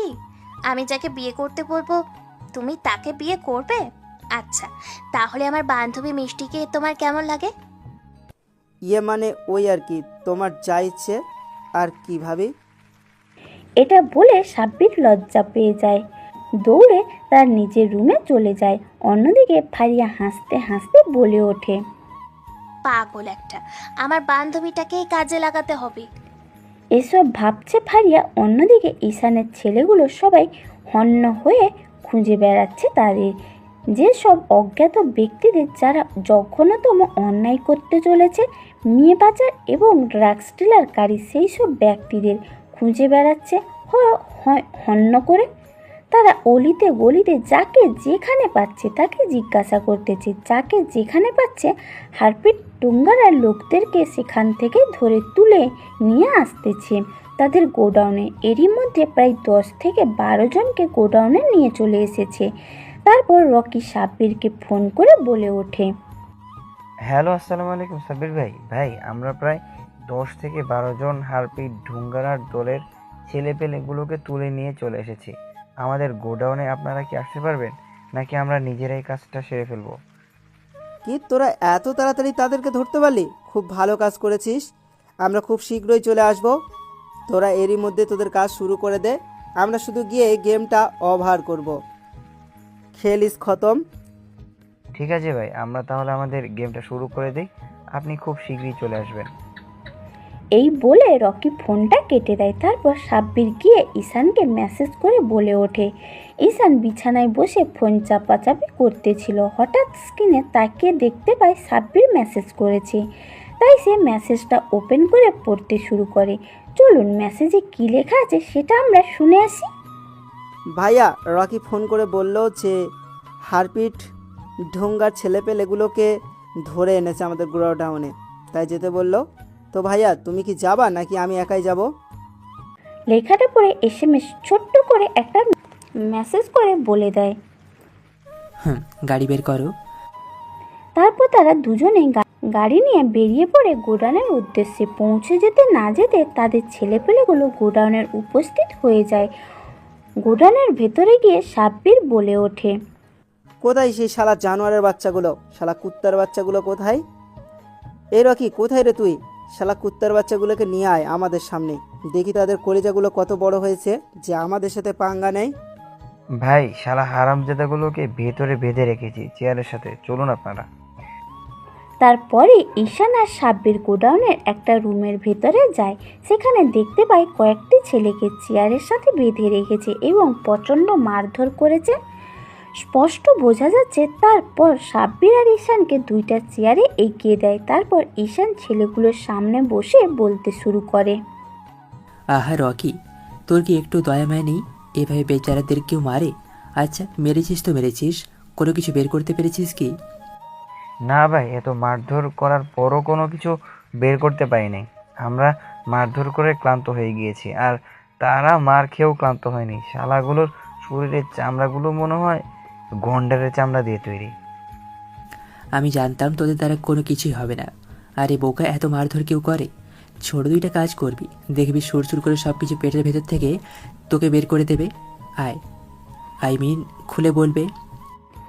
তারপর ঈশান আর কোনো কথা না বলে পকেট থেকে কয়েকটা বিলেটের প্যাকেট বের করে টেবিলের উপর রাখে এবং প্যাকেটগুলো থেকে বিলেটগুলো খুলতে শুরু করে। তা দেখে ইরমান বলে ওঠে, তোরা কে রে? আমাকে চিনিস? তোরা জানিস আমি কার লোক?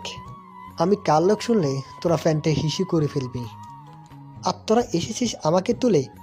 তোরা নিজের জীবন বাঁচাতে চাইলে আমাকে যে অবস্থায় যেখান থেকে তুলে নিয়ে এসেছিস সেখানে সেই অবস্থায় রেখে আয়।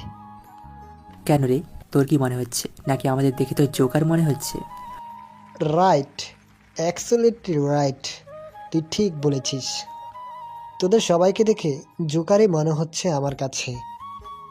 এটা শুনে যেন ঈশানের মাথায় রাগ উঠে যায়। কোনো কিছু কেউ বুঝে ওঠার আগে ঈশান ইমরানের কানের নিচে পরপর কয়েকটা চর বসিয়ে দেয়।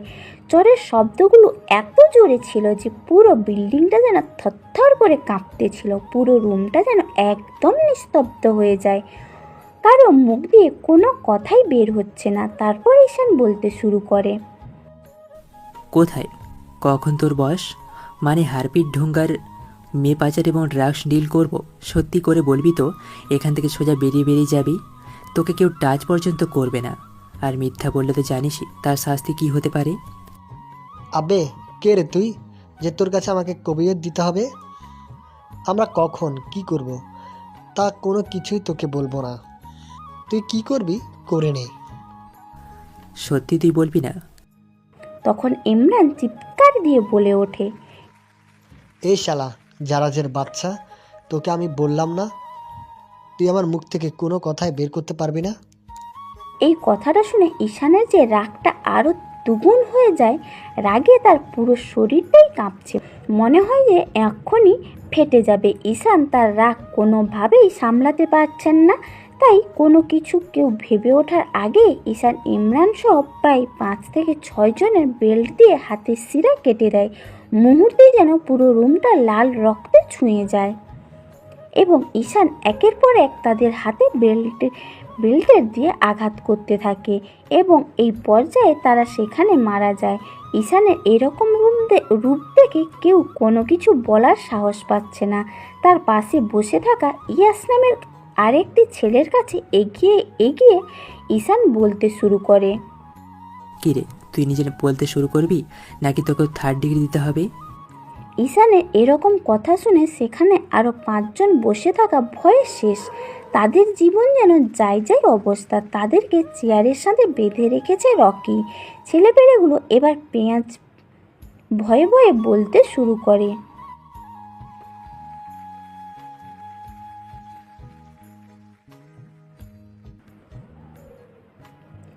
এটা শোনার সাথে সাথে ঈশান কম থেকে একটা 4 পয়েন্ট ক্যালিভারের রিভেল বের করে শট করে বুলেট ভরে দিল সেখানে বেঁধে রাখা সেই সব ছেলেপুলের গুলোর কপালে। এখন পুরো রুমটাই শুধু বুলেটের আওয়াজ পাওয়া যাচ্ছে, তাছাড়া আর কোনো আওয়াজই শোনা যাচ্ছে না।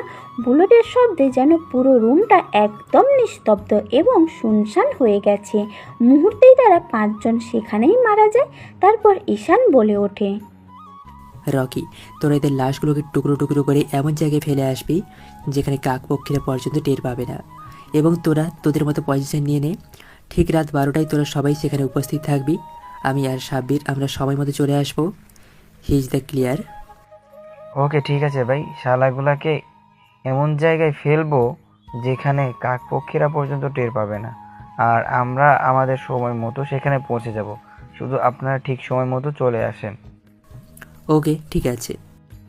এটা বলার সাথে সাথে সেখান থেকে ঈশান ও সাব্বির বেরিয়ে পড়ে বাড়ির উদ্দেশ্যে। অন্যদিকে রকি ও তার দলবল তাদের লাশগুলোকে টুকরো টুকরো করে কোনো এক অজ্ঞাত জঙ্গলে ফেলে আসে এবং নিজেদের পজিশনের জন্য বন্দুক, বিভিন্ন প্রকার অস্ত্র তারা সংগ্রহ করে নেয়। অন্যদিকে ঈশান ও সাব্বির বাসায় এসে ফ্রেশ হয়ে টানা একটা ঘুম দেয়। এখন রাত বাজে 12টা। ঈশান, সাব্বির, রকি, অনিক ও তার দলবল সবাই গার্লস স্কুলের পাশে যে গরুস্থানের রাস্তাটা আছে সেই চারিদিকে দিয়ে ঘিরে ফেলেছে শুধুমাত্র হারপিট টুঙ্গারে তার দলবলকে ধরার জন্য। হঠাৎ 2 দিক দিয়ে 2টো কালো রঙের গাড়ি সেই জায়গায় উপস্থিত হয় এবং সেই গাড়িগুলোর পেছনে আছে 2টি করে ট্রাক। তারপর সেই গাড়ি দুটির ভেতর থেকে 2টি আগন্তুক বেরিয়ে আসে। আগন্তুক দুটির পরনে আছে, মাথায় আছে কালো রঙের ক্যাপ, মুখে রঙিন মাস্ক, পরনে লাল নীল চেক শার্ট, হাঁটুতে ছেঁড়া পায়ে কেচ।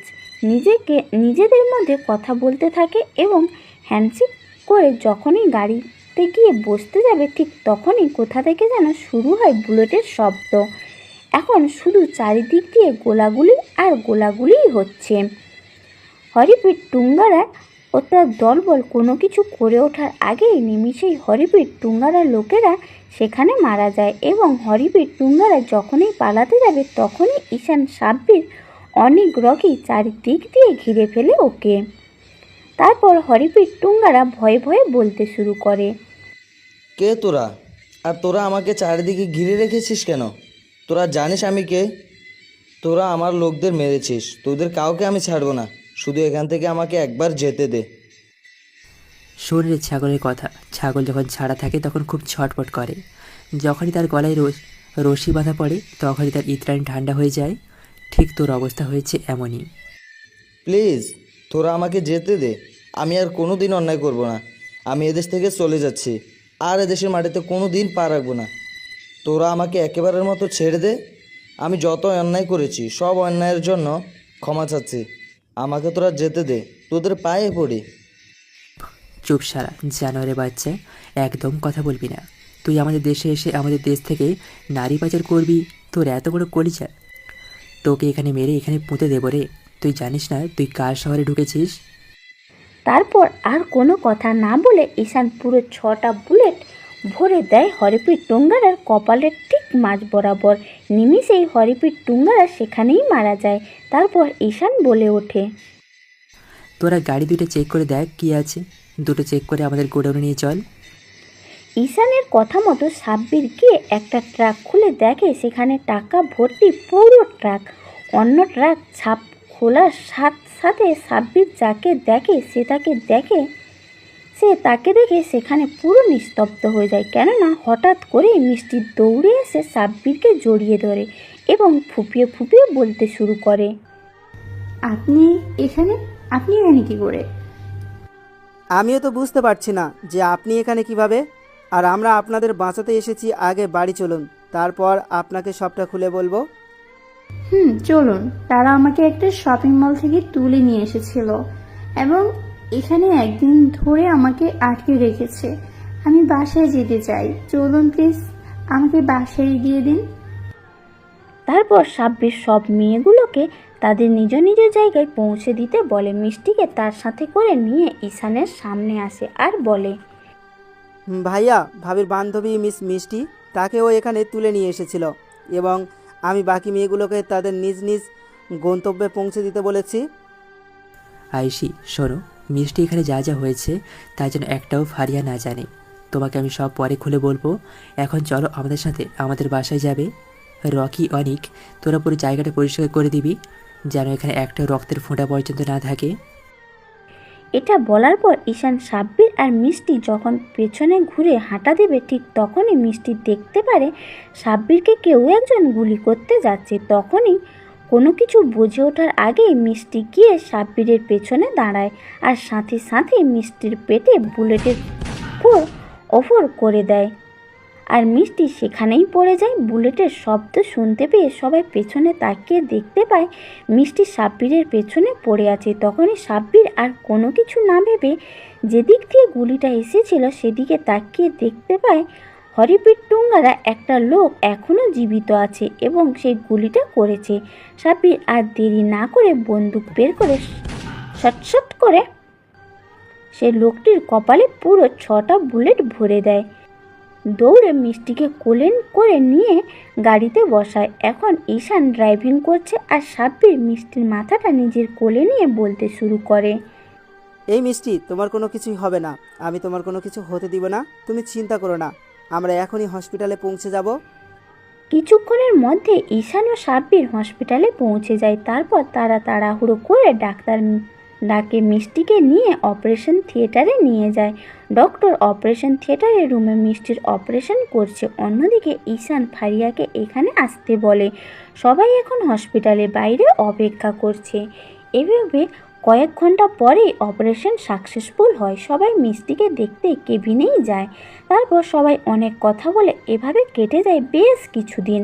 এর মধ্যেই সাব্বির মিষ্টির জন্য অনেক কিছু করেছে, তার অনেক সেবা যত্ন করেছে। এভাবে দেখতে দেখতে পেরিয়ে যায় প্রায় 10 থেকে 15 দিন। অন্যদিকে হ্যালো ভাই, আমরা তো তাকে খুঁজে পেয়েছি যে আমাদের দেশে আক্রমণ করতে চেয়েছিল। ভাই, এই কাজের সাথে এমপি জড়িত আছে। কি ওই শালা জানের বাচ্চা এমপিকে তোরা খুঁজে বের কর। তাকে যেখান থেকে হোক, পারলে পাতাল থেকে হলেও খুঁজে বের কর, তারপর আমার সামনে নিয়ে আয়।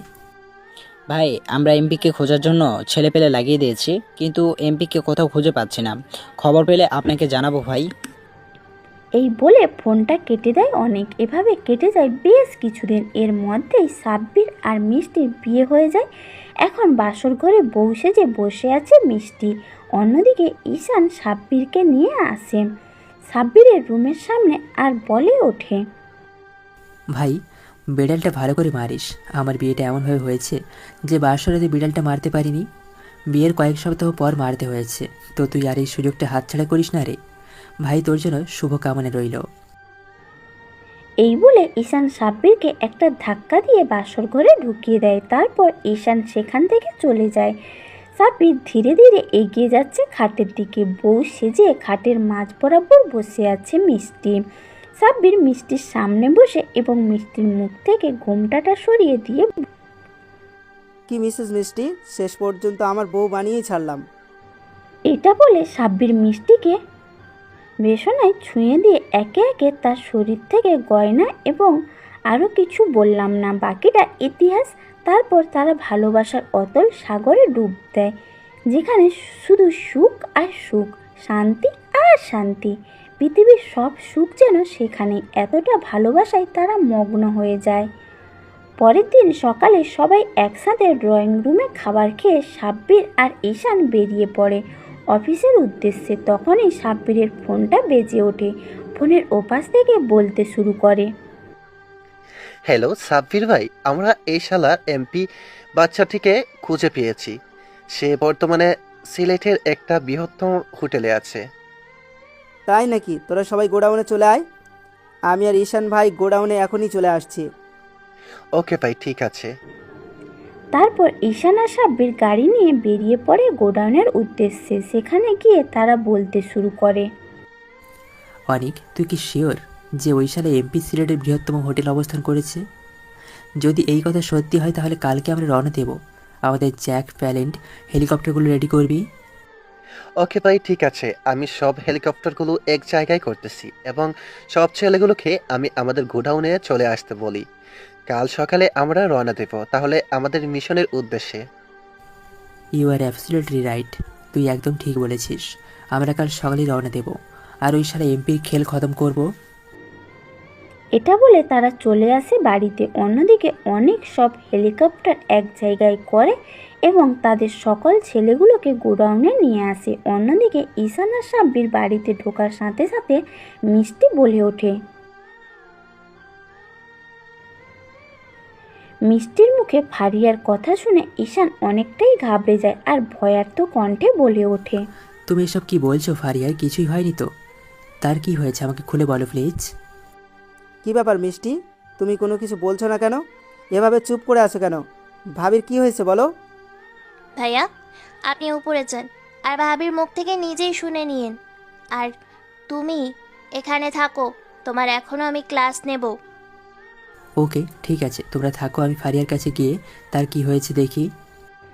তারপর ঈশান এক দৌড়ে ফারিয়ার রুমে চলে যায়। রুমে গিয়ে ফারিয়াকে বলতে থাকে কান্না করতে করতে, এই ফারিয়া, তোমার কি হয়েছে? মিষ্টি কি এসব বললো? কি হয়েছে জান বাকি? প্লিজ আমায় বলো, তুমি শুয়ে আছো কেন এই অসময়ে? ধুর পাগল, তুমি এভাবে কান্না করতেছো কেন? আমার কিছুই হয়নি, তোমার জন্য একটা নতুন সারপ্রাইজ আছে। পাগল, এভাবে কেউ কান্না করে? তারপর ফারিয়া ঈশানকে তার পাশে বসে ঈশানের দুটি হাত নিজের পেটে রেখে বলতে শুরু করে, এই যে আমার পেটের ওপরে হাত রেখে তোমার কি মনে হচ্ছে? পাগল, আমি আজকে রান্নাঘরে গিয়ে মাথা ঘুরে পড়ে গিয়েছিলাম। তারপর আমাকে মিষ্টি তুলে ঘরে নিয়ে আসছে, তারপর ডাক্তার ডেকে নিয়ে আসে। বলে ডাক্তার কি বলেছে জানো? আমি নতুন করে মা এবং তুমি নতুন করে বাবা হতে চলেছো। এই খবরটা শোনার সাথে সাথে ঈশান ফারিয়ার পেটের ওপর থেকে কাপড়টা সরিয়ে দিয়ে পেটের মধ্যে অসংখ্য চুমু খেতে থাকে এবং ফারিয়ার সারা শরীরে চুমু খেতে থাকে। ঠোঁটে মুখে চুমু দিয়ে একদম ভরপুর করে দেয় আর বলে ওঠে, সত্যি আমি আরও বাবা হতে চলেছি? পাগল, তুমি সত্যি বাবা হতে চলেছো আর ধ্রুব হতে চলেছে ভাইয়া। এরপর তারা আর কোনো কথা না বলে ঈশান ফারিয়াকে বিছানায় শুইয়ে দিয়ে ঈশান ফারিয়ার বুকের ওপর মাথা রেখে তার সাথে দুষ্টুমি করতে থাকে। অন্যদিকে সাব্বির মিষ্টিকে বলে ওঠে, কি ব্যাপার মিষ্টি, তুমি আমার দিকে এভাবে এগিয়ে আসছো কেন? আর ভাবি কি হয়েছে সেটা বলো। তারপর মিষ্টি সাব্বিরকে সোফায় বসিয়ে বলতে শুরু করে, আরে ধুর পাগল, আজ ফারিয়া রান্না করতে গিয়ে রান্নাঘরে অজ্ঞান হয়ে যায়। তারপর আমি তোমাদের অনেক ফোন করি, কিন্তু তোমার ফোনটা সুইচ অফ আর ভাইয়া বাসায় ফোনটা রেখে যায়। তারপর আমি আর কোনো কিছু না ভেবে ডাক্তারকে বাসায় নিয়ে আসি। তারপর ডাক্তার সাহেব বলে কি জানো, ফারিয়া নতুন করে মা হতে চলেছে, আর ভাইয়া হতে চলেছে বাবা, সাথে তুমি চাচ্ছু আর আমি মামুনি। কি সত্যি ভাবি আবার মা হতে চলেছে? সবই তো বুঝলাম, কিন্তু আমি কবে বাবা হব? দুষ্ট কোথাকার, এভাবে কেউ বলে? আমার বুঝি লজ্জা করে না? তাই নাকি? হলে বাবালে, আমার জানটা বুঝি লজ্জা পায়। চলো আজকে নতুন করে তোমার সব লজ্জা ভেঙে দিব। এটা বলে সাব্বির মিষ্টিকে কোলে করে তাদের বেডরুমে নিয়ে যায়। তারপর মিষ্টিকে বিছানায় শুইয়ে দিয়ে সাব্বির মিষ্টির উপরে উঠে মিষ্টির ঠোঁট জোড়া দখল করে নেয়। তারপরে ধীরে ধীরে নিচের দিকে নামতে থাকে। আস্তে আস্তে হারিয়ে যায় ভালোবাসার অতল গহীনে। আর কিছু লিখলাম না, বিয়ের পর সেটা নিজেরাই বুঝে নিন যে বিয়ের পর কি কি হয়। পরের দিন সকালে মিষ্টি কিচেন রুমে ব্রেকফাস্ট বানাচ্ছে। অন্যদিকে সবাই ফ্রেশ হয়ে ড্রয়িং রুমে আসে ব্রেকফাস্ট করতে। আজকে ফারিয়া কিচেন রুমে যায়নি, কারণ একটু অসুস্থ, তাই মিষ্টি একাই সব করেছে। সবাই ব্রেকফাস্ট করে নেয়। তারপর মিষ্টি থালা বাসনগুলো কিচেনের রুমে রাখতে যায়, আর ফারিয়া তার নিজের রুমে চলে যায়। তখন সাব্বির বলে ওঠে, ভাই আজকে তো আমাদের ওই শালা এমপির বাচ্চাটাকে ধরতে যাওয়ার কথা। আমি বলি কি আপনি বাসায় থাকেন, ভাবি তো অসুস্থ তাই না? আমি আর আমাদের ছেলেগুলো যাই, ইনশাআল্লাহ আমরা তাকে তার যোগ্য শাস্তি দিতে পারবো। না সাব্বির, এটা হয় না। এটাতে অনেক বড় গ্যাগের লিডাররা আছে, যেখানে আমি তোকে একা যেতে দিতে পারি না।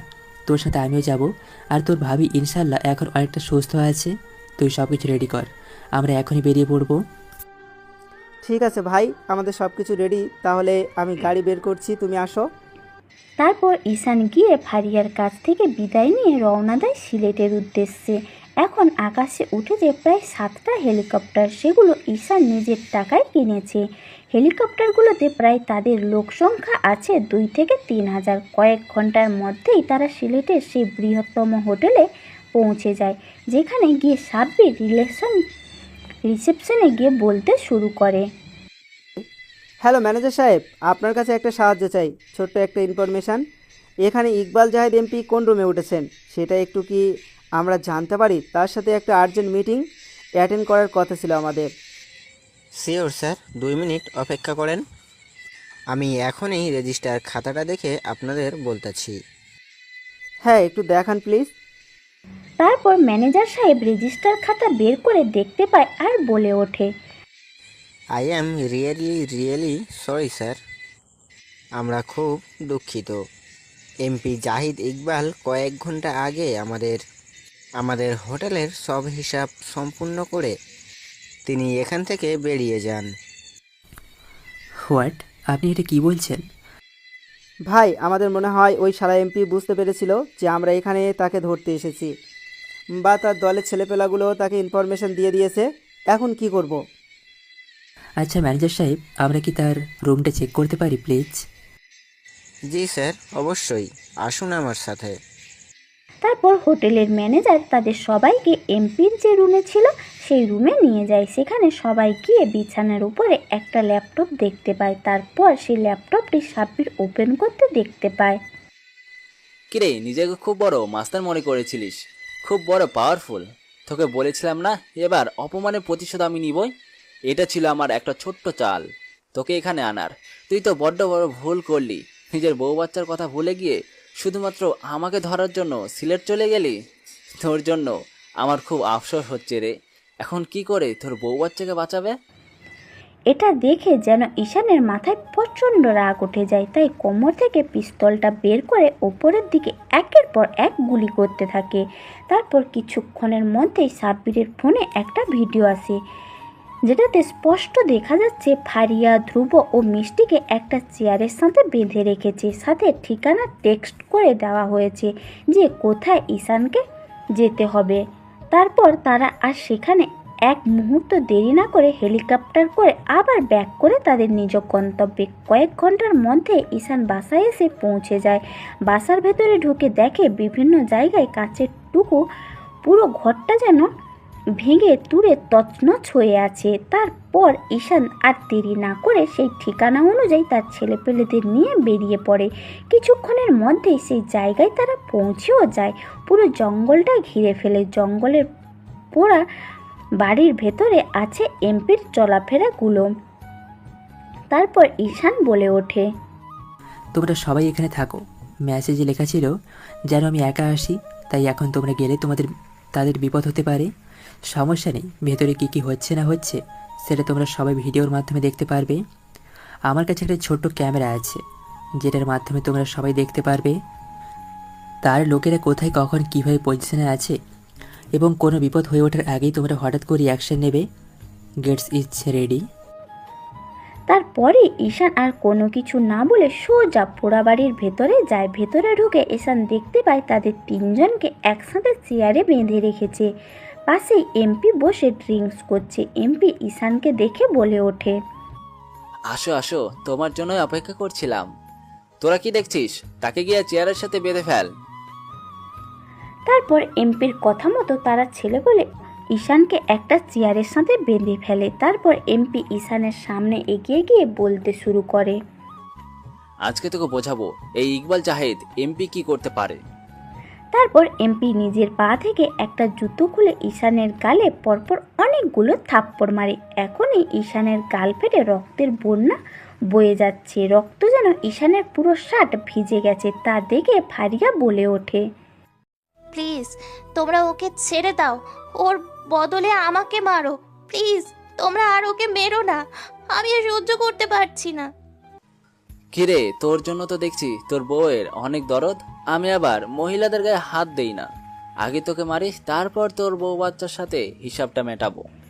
এটা বলে যখনই এমপি ঈশানের মাথায় গুলি করতে যাবে ঠিক তখনই কোথা থেকে যেন রকেটের মতো বুলেটের শব্দ আসতে থাকে। মুহূর্তে যেন এমপির সব ছেলেপেলেগুলো সেখানেই মরে ছাই লাগে যায়। চাঁদ দেখে শুধু ছাড়া আর কোনো কিছুই শোনা যাচ্ছে না। কিছুক্ষণের মধ্যে এমপির সব ছেলেপেলে সেখানেই মারা যায়। এমপি তারপর পালাতে গেলে সাব্বির সবাই তাকে ঘিরে ফেলে।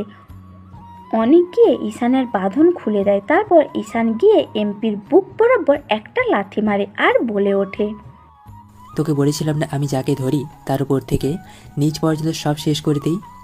তোকে আমি একটা সুযোগ দিয়েছিলাম ভালো হওয়ার, সেটা তুই কাজে লাগাতে পারলি না, তাই তোকে এখন উপরের টিকিটটা ধরাতে হবে। Good bye, happy journey.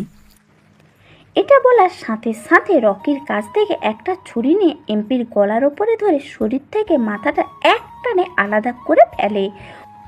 মুহূর্তেই এমপি সেখানে ছটফট করতে করতে পরপারে পাড়ি জমায়। পুরো রুমটা যেন এখন লাল রক্তের বন্যা বয়ে যাচ্ছে। তারপর ঈশান গিয়ে ফারিয়া আর ধ্রুবকে জড়িয়ে ধরে। অন্যদিকে সাব্বির গিয়ে মিষ্টিকে জড়িয়ে ধরে। আর তারপর ঈশান বলতে শুরু করে, চলো চলো সবাই বাসায় চলো, তোমাদের কারো কোনো কিছু হয়নি তো? আমাদের কোনো কিছুই হয়নি।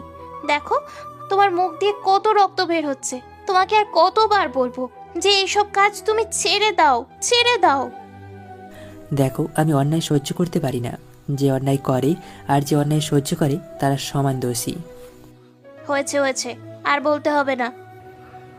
তারপর তারা সবাই বাড়িতে চলে আসে। এভাবে বেশ কয়েকদিন কেটে যায়। এখন ফারিয়া 6 মাসের অন্তঃসত্ত্বা। এইভাবে তাদের চলছে সুখের জীবন। তাদের এই সুখের জীবনে আসে তাদের নতুন এক অতিথি। তাদের এরকম ভালোবাসা যেন অবিরাম থাকে এই কামনা করে এই গল্পটি এখানেই সমাপ্ত করলাম। গল্পটি কেমন হয়েছে তা অবশ্যই কমেন্ট করে জানাবেন এবং চ্যানেলটিকে অবশ্যই সাবস্ক্রাইব করে সবাই এই চ্যানেলের সাথেই থাকবেন। ধন্যবাদ।